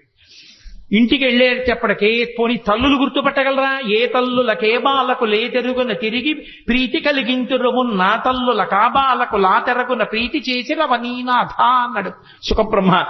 ఏ తండ్రి దగ్గర ఏ పిల్లవాడు ఎలా ప్రవర్తిస్తాడో అలాగే ప్రవర్తించేటట్టుగా తానే మారిపోయి ఇంతమందితో ఉన్నాడు. బ్రహ్మగారు అలా లోపలికి వెళ్ళి అన్నీ బంధించి పైకొచ్చి చూశాడు, అలాగే ఉన్నాయి. మళ్ళీ ఇప్పుడు ఆయన తెల్లబోయాడు. బ్రహ్మ పంపునగాని సృష్టి జరగదు ఎప్పుడు, బ్రహ్మనొక్కడగాని వేరొక బ్రహ్మ లేడు సృజింపంగా, బ్రహ్మ నేను సృజింపక ఏ బ్రహ్మమందు సృజింపబడే ఆ ఒక్కటి బ్రహ్మవు అది చూడగాం. బ్రహ్మ నేను సృష్టించాలి, నేను సృష్టించకుండా ఇవన్నీ ఎవడు సృష్టించాడు? ఓహో వాడురా బ్రహ్మము, పరబ్రహ్మము వాడు నన్ను కన్న తండ్రి. పరిగెత్తుకొచ్చాడు. వచ్చి ఆవుల్ని దూడల్ని కాస్తూ వెన్నముద్ద తింటున్నట్టుగా నిలబడినటువంటి చిన్ని కృష్ణుడి కాళ్ళ మీద పడిపోయాడు.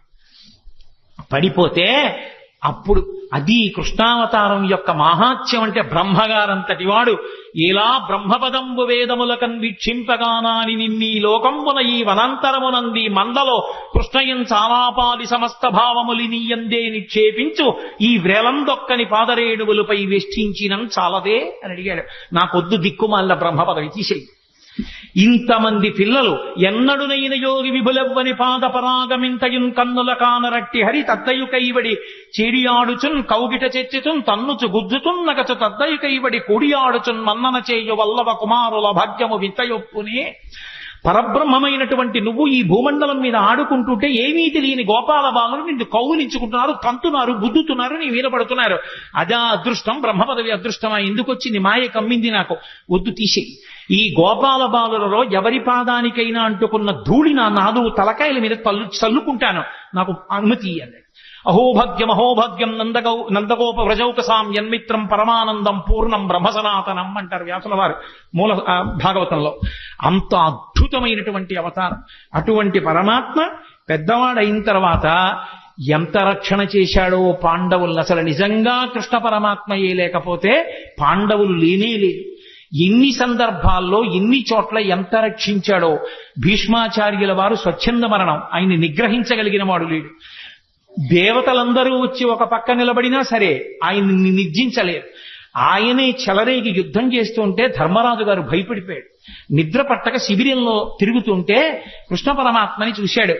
చూశావా కృష్ణ, మా తాత భీష్మాచార్యుల వారు ఇలా విజృంభించి యుద్ధం చేస్తే నా సైన్యం అంతా మడిసిపోతుంది, ఎక్కడి నుంచి వస్తుంది నాకు విజయం అని అడిగాడు. పిచ్చివాడా, మీ తాత ధర్మపక్షపాతి. ఇదే సమయం, చీకటి పడిపోయింది, ఎవ్వరుండరు. మీ తాత శిబిరానికి వెళ్ళు. తాత ఇలా యుద్ధం చేస్తే మాకెక్కడి నుంచి విజయం వస్తుంది? తాత మార్గం లేదా అని అడుగు. పాపం మహానుభావుడు ఇంతమంది మనవల్ని పిల్లల్ని పెంచి పెద్ద చేసి రాజ్యరక్షణ చేసినందుకు చిట్ట చివరికి తన మనవడి చేత అడగబడ్డాడు, తాత నువ్వు ఎలా చచ్చిపోతావు చెప్పు అని. ధర్మరాజు గారు అడిగితే, ఒరే మనవడా, నేను చేతిలో ధనస్సు పట్టుకుని ఉన్నంత కాలం నన్ను పడగొట్టడం ఎవరికీ సాధ్యం కాదు. అంబ నా మీద పగబట్టి నన్ను చంపడం కోసం తపస్సు చేసి ఆడదై పుట్టి మగవాడిగా మారింది. ఆడదై పుట్టి మగవాడిగా మారింది కాబట్టి అంబ శిఖండిగా తిరుగుతోంది. శిఖండిని అర్జునుడి రథం మీద నిలబెట్టండి. శిఖండి ఎదురుగుండా కనపడితే నేను బాణం వెయ్యను, ధనస్సు కింద పెట్టేస్తాను. ధనస్సు కింద పెట్టిన తర్వాత శిఖండి వెనక నుంచి అర్జునుడిని నా మీద బాణప్రయోగం చెయ్యమను. ఒళ్ళంతా తూట్లుగా కొట్టేయండి, ఆ బాణపంజరంతో కింద పడిపోతాను. తర్వాత మీరు యుద్ధం చెయ్యండిరా అన్నాడు. కృష్ణ పరమాత్మ చెప్పబట్టి శిఖండిని ఎదురుగుండా పెట్టుకుని భీష్మాచార్యుల వారిని పడగొట్టారు. ద్రోణాచార్యుల వారు ఒకానొక సందర్భంలో విజృంభించి ధనస్సు పట్టుకుని వైరి పక్షంలో ఒక్కడిని బ్రతకనివ్వనని అగ్నిహోత్రంలా విజృంభించాడు. కృష్ణ పరమాత్మ దగ్గరికి వెళ్ళి ఏడిచాడు ధర్మరాజు. ఏం చేయమంటావు? ఎలా ఇప్పుడు సాక్షాత్తు గురువు, ఆయన్ని ఎలా నిగ్రహించడం అని. ఒక్కటే కార్యం, భీమసేన నువ్వు వెళ్ళి అవతల వైపు సైన్యంలో అశ్వత్థామ అని పేరు కలిగినటువంటి ఏనుగుంది, నీ గదాదండంతో దాన్ని చంపేసిన తర్వాత గట్టిగా అరువు, అశ్వత్థామ హతః అన్నారు. మంచి యుద్ధం చేస్తున్నాడు ద్రోణాచార్యుల వారు. భీమసేనుడు వెళ్ళి ఆ ఏనుగుని చంపి ఒక పెద్ద అరుపు అరిచాడు, అశ్వత్థామ హతః అన్నాడు. నమ్మలేదు ద్రోణాచార్యుల వారు. నన్ను నా ఉత్సాహాన్ని తగ్గించడానికి అరుస్తున్నాడని అదే బాణ పరంపర కొనసాగిస్తున్నాడు. ధర్మరాజు పరిగెత్తికెళ్ళాడు కృష్ణుడి దగ్గరికి. పెద్ద ధర్మాన్ని నిలబెట్టడానికి చిన్న అధర్మం చెయ్యక తప్పదు ధర్మరాజా. అశ్వత్థామ హతః అండం నీకు ఇష్టం లేకపోతే నువ్వు కనపడు చాలు. మనసులో అనుమానం ఉంది ద్రోణుడికి, అడుగుతాడు. నువ్వు చెప్తే మాత్రం నమ్మి తీరుతాడు. ఆయన ధనస్సు వదిలేయాలంటే ఒక్కటే మార్గం, నువ్వు ఆయన ముందు చెప్పావో అశ్వత్థామ చచ్చిపోయాడని ధనస్సు కింద పడేస్తాడు. కొడుకు మీద వ్యామోహం. అందుకని అశ్వత్థామ హతః అను అంటే గురువు ఎదురుగుండా నిలబడిన వాడు అంత మాట అనడమా? నేను అననన్నాడు. ప్రాణమైపోయినా నేను అన్నా. అనక తప్పదు. పెద్ద సత్యాన్ని పెద్ద ధర్మాన్ని ఆవిష్కరించడానికి చిన్న అధర్మం చెయ్యాలి, పోనీ అబద్ధం చెప్పద్దు. అశ్వత్థామ హతః అని గట్టిగా అని కుంజరహ అని మెల్లిగా అన్నాడు. కుంజరహ అంటే ఏనుగు. ధర్మరాజు గారు వెళ్ళగానే చూశాడు ద్రోణాచార్యుల వారు అబద్ధమాడ్డం అని. ధర్మరాజా అశ్వత్థామ ఏమయ్యాడన్నాడు. అశ్వత్థామ హతః కుంజరః అన్నాడు. ధర్మరాజు గారి నోటి వెంట ఆ మాట విన్నాడంతే వదిలిపెట్టేశాడు. వదిలిపెట్టేయడం ఏమిటి, బాణాలు కొట్టేశాడు అర్జునుడు. దృష్టద్యుమ్నుడు ఒక్క దూకు దూకి ద్రోణాచార్యుల వారి శిరస్సు కోసేశాడు. ద్రోణాచార్యుల వారు చనిపోయారు. ద్రోణాచార్యుల వారే పడిపోకపోతే యుద్ధంలో గెలిపెక్కడిది? ఇవన్నీ ఒకెత్తు.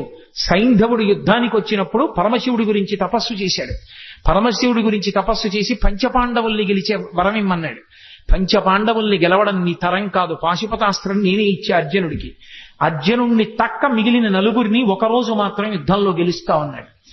అర్జునుడు దూరంగా ఉండడం చూసి అభిమన్యు కుమారుడు పద్మవ్యూహంలోకి వెళ్తే సైంధవుడు నలుగురిని, ధర్మరాజు, భీముడు, నకులుడు, సహదేవుడిని నలుగురిని లోపలికి వెళ్లకుండా చూసి అభిమన్యుడు చచ్చిపోవడానికి కారణమయ్యాడు. అందుకని సైంధవుడిలో అడ్డుపడ్డాడంటారు. రాత్రి శిబిరానికి తిరిగి వచ్చినటువంటి అర్జునుడు ఏడిచాడు కొడుకు చచ్చిపోయాడని. ఏడిచి మీరు నలుగురు ఎందుకు వెళ్ళి రక్షించలేదని అడిగాడు అన్నల్ని. సైంధవుడు అడ్డుపడ్డాడో అతనికి వరం ఉందన్నారు. తొందరపడి ప్రతిజ్ఞ చేసేశాడు. రేపు సూర్యాస్తమయానికి నేను సైంధవుడి తల తరగకపోతే నేనే చచ్చిపోతానన్నాడు. అర్జునుడు బానే పడుకున్నాడు ఆ రాత్రి, కృష్ణుడు నిద్రపోలేదు. మహాభారతం చదివితే ఎంత భక్తపరాధీనుడు రా అనిపిస్తుంది. ఆఖరికి అటు ఇటు దొర్లుతూ ఉంటే సారథి దారుకుడు వచ్చి పిలిచాడు. ఎందుకు అలా ఉన్నారని అడిగాడు. ఎలా నిద్ర పడుతుంది? తొందరపడి ప్రతిజ్ఞ చేశాడు. ద్రోణాచార్యుల వారు తక్కువడా? అర్జునుడినొక్కడిని ఆపేస్తే చాలు, రేపు ఖచ్చితంగా అర్జునుడు చచ్చిపోతాడు. ఆత్మహత్య చేసుకుని ప్రాణం వదిలిపెట్టేస్తే గెలుపు కౌరవులది. రేపు సైంధవుడు అర్జునుడికి చిక్కకుండా చూడడం ఎలాగో ద్రోణుడికి తెలుసు. ద్రోణుడు వ్యూహం పన్ని ఎక్కడో దాస్తాడు సైంధవుణ్ణి. యుద్ధంలో అసలు అక్కడ దాకా వెళ్ళడం కుదరదు. ఎందుకంటే ద్రోణాది వీరులు ముందే ఉంటారు. స్వర్ణ కవచాన్ని అభిమంత్రించి కట్టాడు దుర్యోధనుడికి. వెళ్ళలేకపోయాడు అర్జునుడు. వెళ్ళలేకపోయి ద్రోణాచార్యుల వారే పెద్ద పర్వత శిఖరంలో ఎదురుగుండా నుంచి శకట వ్యూహం పన్నాడు. శకట వ్యూహం పన్ని లోపల ఎక్కడో చిట్ట చివర దాచేశాడు సైంధవుణ్ణి. పొద్దున్నైపోయింది, మధ్యాహ్నం అయిపోయింది, పొద్దు ఒరిగిపోతోంది. యుద్ధం చేస్తూనే ఉన్నాడు. ఎక్కడికో వెళ్ళాలి, ఇంకా మొదట్లో ఉన్నాడు. వ్యూహాన్ని ఛేదించనే లేదు. అయిపోయింది, సూర్యాస్తమయ వేళ అయిపోయింది. సైంధవుడు సంతోషపడిపోతున్నాడు. అమ్మయ్య, ఇక అర్జునుడు నా దగ్గరికి వచ్చే అవకాశమే లేదు, నేను చచ్చిపోనని. చిన్న బుచ్చుకున్నాడు అర్జునుడు. అయిపోతోంది సూర్యాస్తమయం, కాబట్టి చంపలేని సైంధవుణ్ణి. అయిపోయింది కురుక్షేత్ర యుద్ధం, నేను ప్రాణం విడిచిపెట్టవలసిందే. చూశాడు కృష్ణ పరమాత్మ అర్జునుడి యొక్క అవస్థ. చూశావా, తొందరపడితే బావా ఎలా ఉంటాయో పరిణామాలు, జాగ్రత్త వహించు, ఇప్పుడు నేనేం చేస్తానో చూడన్నాడు. మాయాతిమిరాన్ని సృష్టించాడు. అది సూర్యుడిని అడ్డింది. సూర్యాస్తమయం అయిపోయింది, అర్జునుడు కొట్టలేకపోతున్నాడే అన్నాడు. అలా మాటలు చీకటి పడింది అన్న మాట వినపడగానే అర్జునుడు దగ్గరలో లేడు కదా అని సైంధవుడు నిక్కి నిక్కి తలపైకెత్తాడు. తలపైకెత్తి నిలబడ్డాడు. బావా అడిగో సైంధవుడు కొట్టేయన్నాడు. బాణం వేసి వెంటనే తలని కొట్టాడు. కొట్టగానే మాయాతిబిరాన్ని తొలగించాడు. చీకటి పడ్డా కొట్టాడందాం అనుకున్నారు, మళ్ళీ సూర్యుడి పైకి వచ్చాడు. అమ్మా, మనం పొరపాటు పడ్డాను రా, సూర్యాస్తమయం అవ్వలేదనుకుంటున్నారు. సైంధవుడి తల బావా కింద పడిందో నీ తల 100 ఒక్కలైపోతుంది. ఎందుకంటే సైంధవుడికి తండ్రి ఉన్నాడు, వృద్ధక్షత్రుడు ఆయన పేరు. ఆ వృద్ధక్షత్రుడికి తపస్సు చేస్తే పుట్టాడు జయద్రథుడు అన్న పేరుతో సైంధవుడు. ఆయన పుట్టినప్పుడు అశరీరవాణి పలికింది. ఇతని యామరపాటులో ఉన్నప్పుడు ఒక సుక్షత్రియుడు ఇతని తల కొట్టేస్తాడంది. వెంటనే తండ్రి అన్నాడు, ఏ సుక్షత్రియుడు నా కొడుకు తల కొట్టి కింద పడేస్తాడో వాడి తల 100 ఒక్కలైపోతుంది అన్నాడు. ఎవడు తల కొట్టేస్తాడో, తల కొట్టి కింద పడేస్తాడో వాడి తల 100 ఒక్కలవుతుంది అన్నాడు. బావా, నీకు తెలియదు, వాళ్ళ తండ్రి శాపం ఉందా, తల కింద పడిపోతే నీ తల 100 ఒక్కలైపోతుంది, అందుకని ఆ తల కింద పడకుండా బంతులాడన్నాడు. ఓ పక్క యుద్ధం చేస్తూ ఓ పక్క బాణం వేస్తూ సైంధవుడి తల కింద పడకుండా పైన బంతులాడాడు. బావా, ఇటు యుద్ధం కష్టంగా ఉంది, పాశుపతాస్త్రం వేసి దీన్ని ఎక్కడో హిమాలయ పర్వతాల అవతల ఉన్నటువంటి ఆ శమంతక పంచకం దగ్గర కూర్చుని అసుర సంధ్య వేళ అవుతోందని సంధ్యావందనానికి కూర్చున్నాడు వృద్ధక్షత్రుడు. ధ్యానంలో ఉన్నాడు. ఆయన చేతుల్లో పడేటట్టు కొట్టు, వాళ్ళ తండ్రి చేతుల్లోనే పడుతుంది తలకాయ అన్నాడు. తిన్నగా పాశుపతాస్త్రం వేస్తే సైంధవుడి తలకాయ వెళ్ళి వృద్ధక్షత్రుడి చేతిలో పడింది. ఇదేమిట్రా, అర్ఘ్యమిద్దామంటే చేతిలో తలకాయ పడింది, చెయ్యని ఇలా అన్నాడు కొడుకుని చూసుకోకుండా. ఆయన చేతిలోంచి తల కింద పడింది కాబట్టి ఎవరి చేతిలోంచి తల కింద పడిందో వాడి తల 100 ఒక్కలవ్వాలి. తండ్రి వృద్ధక్షత్రుడి తలకాయ 100 ఒక్కలైంది. కృష్ణుడు లేకపోతే అర్జునుడి బతికేమవును, పాండవులేమవు. మహానుభావుడు మహాభారత యుద్ధంలో ఒకసారి కాదు ఎన్ని మాటలో కర్ణుడు ఎదురుగుండా నిలబడి ఇంద్రుడిచ్చిన నాగాస్త్రాన్ని ప్రయోగిస్తే నాగాస్త్రం వచ్చేస్తోంది. ఇక అర్జునుడి కంఠం మీదకి వస్తోంది, తల నరికేస్తుంది. వెంటనే తన బొటనవేలు పెట్టి రథాన్ని నొక్కాడు. 5 అంగుళాలు కిందకి దిగిపోయింది. రథం భూమిలోకి దిగిపోతే ఆ వచ్చినటువంటి నాగాస్త్రం అర్జునుడి కిరీటాన్ని కొట్టింది. ఆ కిరీటం కింద పడిపోయింది. అర్జునుడు దక్కాడు. భగదత్తుడు యుద్ధం చేస్తూ వైష్ణవాస్త్రం ప్రయోగించాడు. ఆ వైష్ణవాస్త్రం తిన్నగా వచ్చి అర్జునుడికి కొట్టేస్తుంది. దానికి ఇంకెదురులేదు. అది వచ్చేస్తోంది. కృష్ణ పరమాత్మ అర్జునుడికి ఎదురు నిలబడ్డాడు. నిలబడితే అది వైజయంతి మాలగా పడిపోయింది. అర్జునుడు నింద చేశాడు కృష్ణుణ్ణి. ఏమి కృష్ణ, నీ చేతకాని వాడినా అస్తమానం నువ్వెందుకు అడ్డుకుంటావు? నేను యుద్ధం చేయలేనా? ఏమనుకుంటారు అందరూ నన్ను అడిగాడు. బావా, నీకు తెలియదు, ఒకానొకప్పుడు నేను శ్రీ మహావిష్ణువుగా ఉన్నప్పుడు ఈ భూమినంతటినీ పైకి ఉద్ధరించాను కోర మీద. అప్పుడు భూదేవి నా సంపర్కాన్ని అపేక్షించింది. మా ఇద్దరికీ పుట్టిన కొడుకు నరకాసురుడు. ఆ నరకాసురుడు మళ్ళీ తల్లి చేతిలోనే చనిపోవాలి. అందుకే సత్యభామ అన్న పేరుతో భూదేవి వచ్చినప్పుడు ఆవిడ చేతిలో నిహతుడయ్యాడు. నరకాసురుడి కొడుకు భగదత్తుడు. నాకు సంబంధించిన వైష్ణవాస్త్రం అతని చేతిలో ఉంది. ఆ వైష్ణవాస్త్రాన్ని ఎవరూ అడ్డలేరు, నీ సాధ్యం కాదు. అందుకే దానికి నేనే అడ్డెళ్ళి నాలోకే వైజయంతిమాలగా వేసుకున్నాను. ఇప్పుడు సంహరించు భగదత్తుడిని అన్నాడు. మహానుభావుడు అలా సంహరించాడు. అలా భగదత్తుడిని పడగొట్టాడు. వేరొకసారి నారాయణాస్త్ర ప్రయోగం చేశారు. అందరూ గబగబా నారాయణాస్త్రం ఏం చెయ్యాలన్నారు. నారాయణాస్త్రం నుంచి తప్పుకోవడానికి ఒక్కటే మార్గం, ఎవరి చేతిలో ఉన్న ఆయుధాలు వాళ్ళు కింద పడేసి రథాల నుంచి దూకేయండి కిందకి. అలా దూకేస్తే నారాయణాస్త్రం ప్రసన్నమవుతుంది. ఎవరు ఎదురు తిరగలేరు కాబట్టి వెళ్ళిపోతుంది, ఎవరిని చెనకదు. ఎవ్వరూ చేతిలో ఆయుధం పట్టుకోకుండానే అర్జునుడి కిందకి దోహించాడు, తను దూకేశాడు. అందరూ పాండవులు సైన్యం కిందకి దిగిపోయి ఆయుధాలు వదిలేసి నించున్నారు. ఇంతమంది కిందకి దిగిపోయి నించునుంటే భీమసేనుడు ఒక్కడు మాత్రం గర్వంతో నారాయణాస్త్రమైనా సరే నేను నా గద వినిపించి పెట్టండి గద పట్టుకుని తిరుగుతున్నాడు. వచ్చేసింది నారాయణాస్త్రం. ఎక్కడ చంపేస్తుందోనని అర్జునుణ్ణి తీసుకుని పరుగున వెళ్లి ఆ రథం మీదకి ఎక్కి ఆ భీముణ్ణి రథంలోంచి కిందకి తోసేశాడు. ఆ గద లాగేసుకుని కింద పడిపోయి ఆ ఆయుధం లేకుండా నించున్నాడు భీముడు. దాటి వెళ్ళిపోయింది నారాయణాస్త్రం. ఎన్ని మాటలు రక్షించాడు. ఒక మాట, 2 మాటల మహాభారతం జరిగితే కృష్ణ పరమాత్మ యొక్క రక్షణ పాండవులకు ఎన్ని మాటలు రక్షించాడో మహానుభావుడు. ఎంతమంది రాక్షసుల్ని కురుక్షేత్రం వరకు రాకుండానే నిగ్రహించాడు జరాసంధాదులను. లేకపోతే ఎంత ప్రమాదం జరిగి ఉండేదో. ఆఖరికి ఒకానొక సమయంలో అయితే అర్జునుడు దూరంగా ఉండడం చూసి కర్ణుడు చాలా భయంకరమైనటువంటి యుద్ధం చేశాడు ధర్మరాజు గారితో. ధర్మరాజు గారు ఆ యుద్ధంలో తట్టుకోలేకపోయాడు. తట్టుకోలేక కర్ణుడి చేతిలో విశేషంగా దెబ్బలు తిని ఇంటికి వచ్చాడు. అర్జునుడు తిరిగి వచ్చాడు. మా అన్నగారు ఇవాళ యుద్ధంలో ఇన్ని దెబ్బలు తిన్నారట అని బాధపడి ధర్మరాజును చూడ్డానికి వెళ్ళాడు. ధర్మరాజుకి ఎక్కడలేని ఆగ్రహం వచ్చి, నువ్వు కర్ణుణ్ణి నిర్జించలేదు, నేను ఇంత బాధపడ్డాను, నీకు చేత కాకపోతే ఆ గాంధీవం ఎవరికన్నా ఇవ్వకూడదా అన్నాడు. వెంటనే అర్జునుడు కృష్ణుడి వంక తిరిగి అన్నాడు, గాంధీవం నీకు చేత కానప్పుడు ఎవరికైనా ఇవ్వకూడదా అని నన్ను ఎవరైనా అంటే వాళ్ళని చంపేస్తానని ప్రతిజ్ఞ చేశాను. ప్రతిజ్ఞాభంగం చేయకూడదు. కాబట్టి బావా, నేను ఇప్పుడు ధర్మరాజు గారిని చంపేయాలి, అన్నయ్యని ఎలా అని అడిగాడు. అడిగితే, అయ్యో ఇప్పుడు ధర్మరాజు గారిని చంపేస్తే యుద్ధం ఎలాగయా? ఈ ప్రతిజ్ఞలు బాగున్నాయి, గాంధీవం ఎవరికన్నా ఇచ్చేయి అన్నవాడిని చంపేస్తానని ప్రతిజ్ఞ చేశావా? ధర్మరాజు అన్నాడా? అందుకని అన్నయ్యని చంపేస్తావా? ఇదెక్కడి ప్రతిజ్ఞ? చంపేయడంతో సమానం ఏమిటంటే ఏకవచన ప్రయోగం చేయడమే. గురువుని కాని, తండ్రిని కాని, అన్నని కాని ఏకవచన ప్రయోగం చేస్తే, అంటే గౌరవం తప్పించి ఏకవచన ప్రయోగం చేస్తే, ప్రత్యేకించి గురువుని చంపేసిన పాపం వేయడానికి ఎప్పుడేస్తారంటే ఏకవచన ప్రయోగం చేస్తే. అందుకని ఏకవచన ప్రయోగం చేయి, నువ్వు అని మాట్లాడితే నువ్వు ధర్మరాజుని చంపేసినట్టే, అక్కడతో వదిలిపెట్టేసేయను. ధర్మరాజుని నువ్వుని సంబోధించి మాట్లాడాడు అర్జునుడు. కాబట్టి నువ్వు అన్నయ్యని చంపినట్టే, ఇంకా వదిలిపెట్టేసేయన్నాడు. మళ్ళీ అన్నాడు, నేను అన్నయ్యని చంపేసిన పాపం మూట కట్టుకున్నాను కాబట్టి నాకు ఈ దిక్కుమాలిన యుద్ధం వద్దు, నేనే చచ్చిపోతానన్నాడు. మళ్ళీ ఇదోటి మొదలెట్టావా? ఇప్పుడు నువ్వు చచ్చిపోతే ఎలా యుద్ధం జరుగుతుంది రా నాయనా అన్నాడు. అన్నయ్యనంత మాట అన్నాను, అన్నయ్యని చంపిన పాపం నా ఖాతాలోకి వచ్చింది కాబట్టి నేను చచ్చిపోతానంతే. ధర్మరాజునంత మాట అన్నాక ఇంకా నేను యుద్ధం చేయను అన్నాడు. ఇప్పుడు నువ్వు చచ్చిపోయినంత పని చెయ్యాలంటే ఒకటే, నిన్ను నువ్వు పొగుడుకో చచ్చిపోయినట్టే అన్నాడు. అంటే అప్పుడు అర్జునుడు తనని తాను పొగుడుకున్నాడు. ఇప్పుడు నువ్వు చచ్చిపోయినట్టే. ఎవరైనా వాణ్ణి వాడు పొగుడుకుంటే వాడు చచ్చిపోయినట్టే. కాబట్టి ఇప్పుడు నువ్వు బ్రతికినట్టు అన్నాడు. అప్పుడు మళ్ళీ యుద్ధానికి తీసుకొచ్చాడు అందరినీ. ఒకసారా 2 సార్లా? ఎన్నిసార్లు. ఆఖరికి యుద్ధం అంతా అయిపోయింది.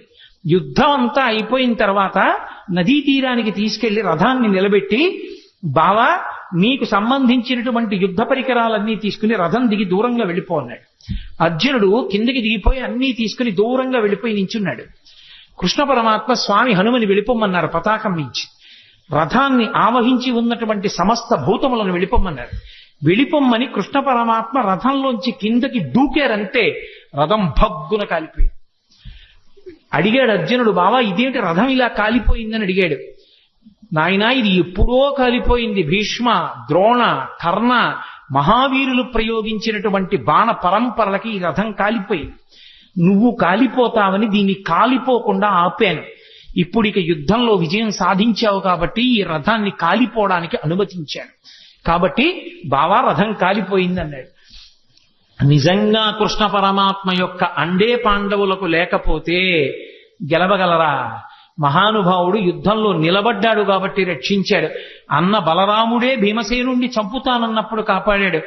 ఆఖరికి యుద్ధం అంతా అయిపోయిన తర్వాత 3 కొడుకుల్ని భీముడే చంపాడన్న కారణం మీద భీముణ్ణి ఉరే నాయన దగ్గరకు రారా కౌగిలించుకుంటానన్నాడు ధృతరాష్ట్రుడు. పాపం అమాయకంగా వెళ్ళిపోతున్నాడు భీమసేనుడు. చెయ్యి పట్టుకుని వెనక్కి లాగి, బావా నీకు తెలియదు కాసేపు పక్కనుండని ఇనప భీముని యొక్క విగ్రహాన్ని చేయించాడు. ఆ విగ్రహాన్ని దగ్గరికి జరిపాడు. ఆ ధృతరాష్ట్రుడు వచ్చి, ఆయన బాహుబలం అటువంటిది, గట్టిగా కౌగిలించుకున్నాడు. ఆ భీముడి విగ్రహం పిండి అయిపోయి కింద పడిపోయింది. అయ్యో భీమా చచ్చిపోయావా నాయనా అని దొంగేడుపు మొదలెట్టాడు. నువ్వు ఎడవక్కర్లేదులే, భీముడు బ్రతికే ఉన్నాడు, ఇప్పటికీ నీకు బుద్ధి రాలేదా అని మాట్లాడాడు. లేకపోతే ఏమైపోను, గాంధారి పంచపాండవుల్ని శపించాలనుకుంది. ఒక్కొక్కళ్ళని పిలిచి మాట్లాడితే హడిలిపోయి పారిపోయారు ఒక్కొక్కడు. చిట్ట చివర ధర్మరాజుని పిలిచింది. అమ్మ తప్పు చేసిన పిల్లాడిని పిలిస్తే, అమ్మా కొట్టినా నీ ఇష్టం, చంపినా నీ ఇష్టం, అమ్మా తప్పు చేశానని కాళ్ల మీద పడిపోతే ఏమీ చేయలేని తల్లిలా ధర్మరాజు వచ్చి గాంధారి కాళ్ల మీద పడిపోతే పెద్ద నిట్టూర్పు విడిచింది. ఆ నిట్టూర్పు విడిచినప్పుడు ఆవిడ కళ్ళకి కట్టుకున్న బట్ట జారింది. జారినందుకు ఆవిడ కళ్ళల్లోంచి వచ్చినటువంటి కాంతి ఆ ధర్మరాజు గారి పాదాల వేళ్ల మీద పడింది. ఆయన వేళ్లు కాలి బొబ్బలెక్కిపోయాయి.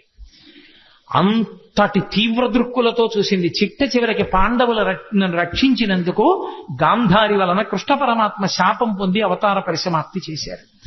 భక్తపరాధీనుడై మహానుభావుడు ఎంతమందిని రక్షించాడో. అందుకే భీష్మాచార్యుల వారు భాగవతంలో స్తోత్రం చేస్తూ, త్రిజగన్మోహన నీలకంతితను ఉద్దీపింప ప్రాభాత నీరజబంధు ప్రభమైన చేలముపయింద్రంజిల్ల. ఆయన వచ్చినప్పుడు ఎంత అందంగా ఉంటుందంటేట కురుక్షేత్రంలో యుద్ధానికి. త్రిజగన్మోహన నీలకాంతితను ఉద్దీపింప, 3 లోకములు కూడా ఆకర్షింపబడేటంతటి అందమైనటువంటి నీలమేఘ ఛాయతో ఉంటాడు. తను ఉద్దీపింప ప్రాభాత నీరజ బంధు ప్రభమైన చేలము పయిన్ రంజిల్ల నీలాలక వ్రజ సంయుక్త బంధుర సేవ్యమై విజృంభింప మా విజయుంచేరుడు వన్యకాడు మది నావేశించు నెల్లప్పుడు అంటాడు. ఆ ప్రాభాత నీరజ బంధు ప్రభమైన అంటే తామర పువ్వులకు మిత్రుడైనటువంటి ప్రభాతకాల సూర్య భగవానుడి యొక్క కాంతి ఎలా ఉంటుందో అటువంటి చేలములు కట్టుకున్నటువంటి వాడు. అటువంటి కృష్ణుడు అర్జునుడి రథం మీద కూర్చుని సారథ్యం వహించాడు కాబట్టి బ్రతికాడు. అదిగో ఆ భక్తపరాధీనుడైన కృష్ణుడున్నాడే, ఆయన నన్ను రక్షించుగాక అని చెప్పుకున్నాడు. హయరింఖాముఖ ధూళి ధూసర పరిణ్యస్తాలకోపేతమై రయజాత శ్రమతోయ బిందుగితమై రంజిల్లు నిమ్మోముతో జయము పార్థునకిచ్చు వెక్కనని నా శస్త్రాహుతించాలనొచ్చియు బోరించు మహానుభావు మదిలో చింతింతు నశ్రాంతమున్నంటాడు. ఆయన కర్మ. ఎదురుగుండా సారథ్యం చేసేటప్పుడు యుద్ధం జరుగుతుంటే మాట వినపడదు. రథం ఇటు పోనీ అని చెప్పడానికి చేతిలో ధనస్సు ఉంటుంది, బాణం ఉంటుంది. అప్పుడు రథి వెనకాతల ఉన్నవాడు సారథిని పిలవాలంటే కాలెత్తి డొక్కలో పొడుస్తాడు. పొడిస్తే వెనక్కి తిరిగి చూడాలి. ఆయన కర్మ కాలి చేశాడా సారథ్యం. హయరింఖాముఖ ధూళి ధూసర పరిణ్యస్తాలకోపేతమై, ముందు గుర్రాలు పరిగెడుతుంటే వాటి మించి పైకి రేగినటువంటి ధూళి ఒంటిని పట్టేస్తే చెమటలు పట్టి మట్టి అంటుకున్నవాడై, అయినా కూడా జయము పార్థునకిచ్చు వెట్కనని నా శస్త్రాహుతించాలనొచ్చియు బోరించు మహానుభావు మదిలో చింతింతున శ్రాంతము అన్నాడు. నేను అన్ని అస్త్రాలు ప్రయోగిస్తుంటే వాటి ధాటికి తట్టుకుని ముందు సారథి మీద వేస్తూ ఉంటే సారథికి తగులుతాయి కాబట్టి వెనక అర్జునుణ్ణి రక్షించడానికి నా బాణములను ఎదుర్కొన్న కృష్ణుడున్నాడే ఆయన నా మనస్సుని ఆవేశించుగాక. అలాగే మహానుభావుడు ఒక సూర్యుండు సమస్త జీవులకు తానొక్కొక్కడైతోచు పౌలిక ఏ దేవుడు సర్వకాలము మహాలీలన్ నిజోత్పన్న జన్య కదంబ హృత్సరోరుహములం నానా విధానోరూపకుడయ్యొట్టు ఈశ్వరుని ప్రార్థింతు నశ్రాంతమున్ అంటాడు. ఒక్క సూర్యుడు ఒక్కొక్కళ్ళకి ఒక్కొక్క సూర్యుడిగా కనపడినట్టుగా ఉండి అందరినీ రక్షించేటటువంటి పరమాత్మ రాశీభూతమై కృష్ణుడిగా అర్జునుడి రథం మీద కూర్చుని యుద్ధం చేశాడే ఆయన మమ్ము రక్షించుగాక. అసలు కృష్ణావతార ఘట్టంలో పతాక స్థాయి భీష్మాచార్యుల వారితోటి.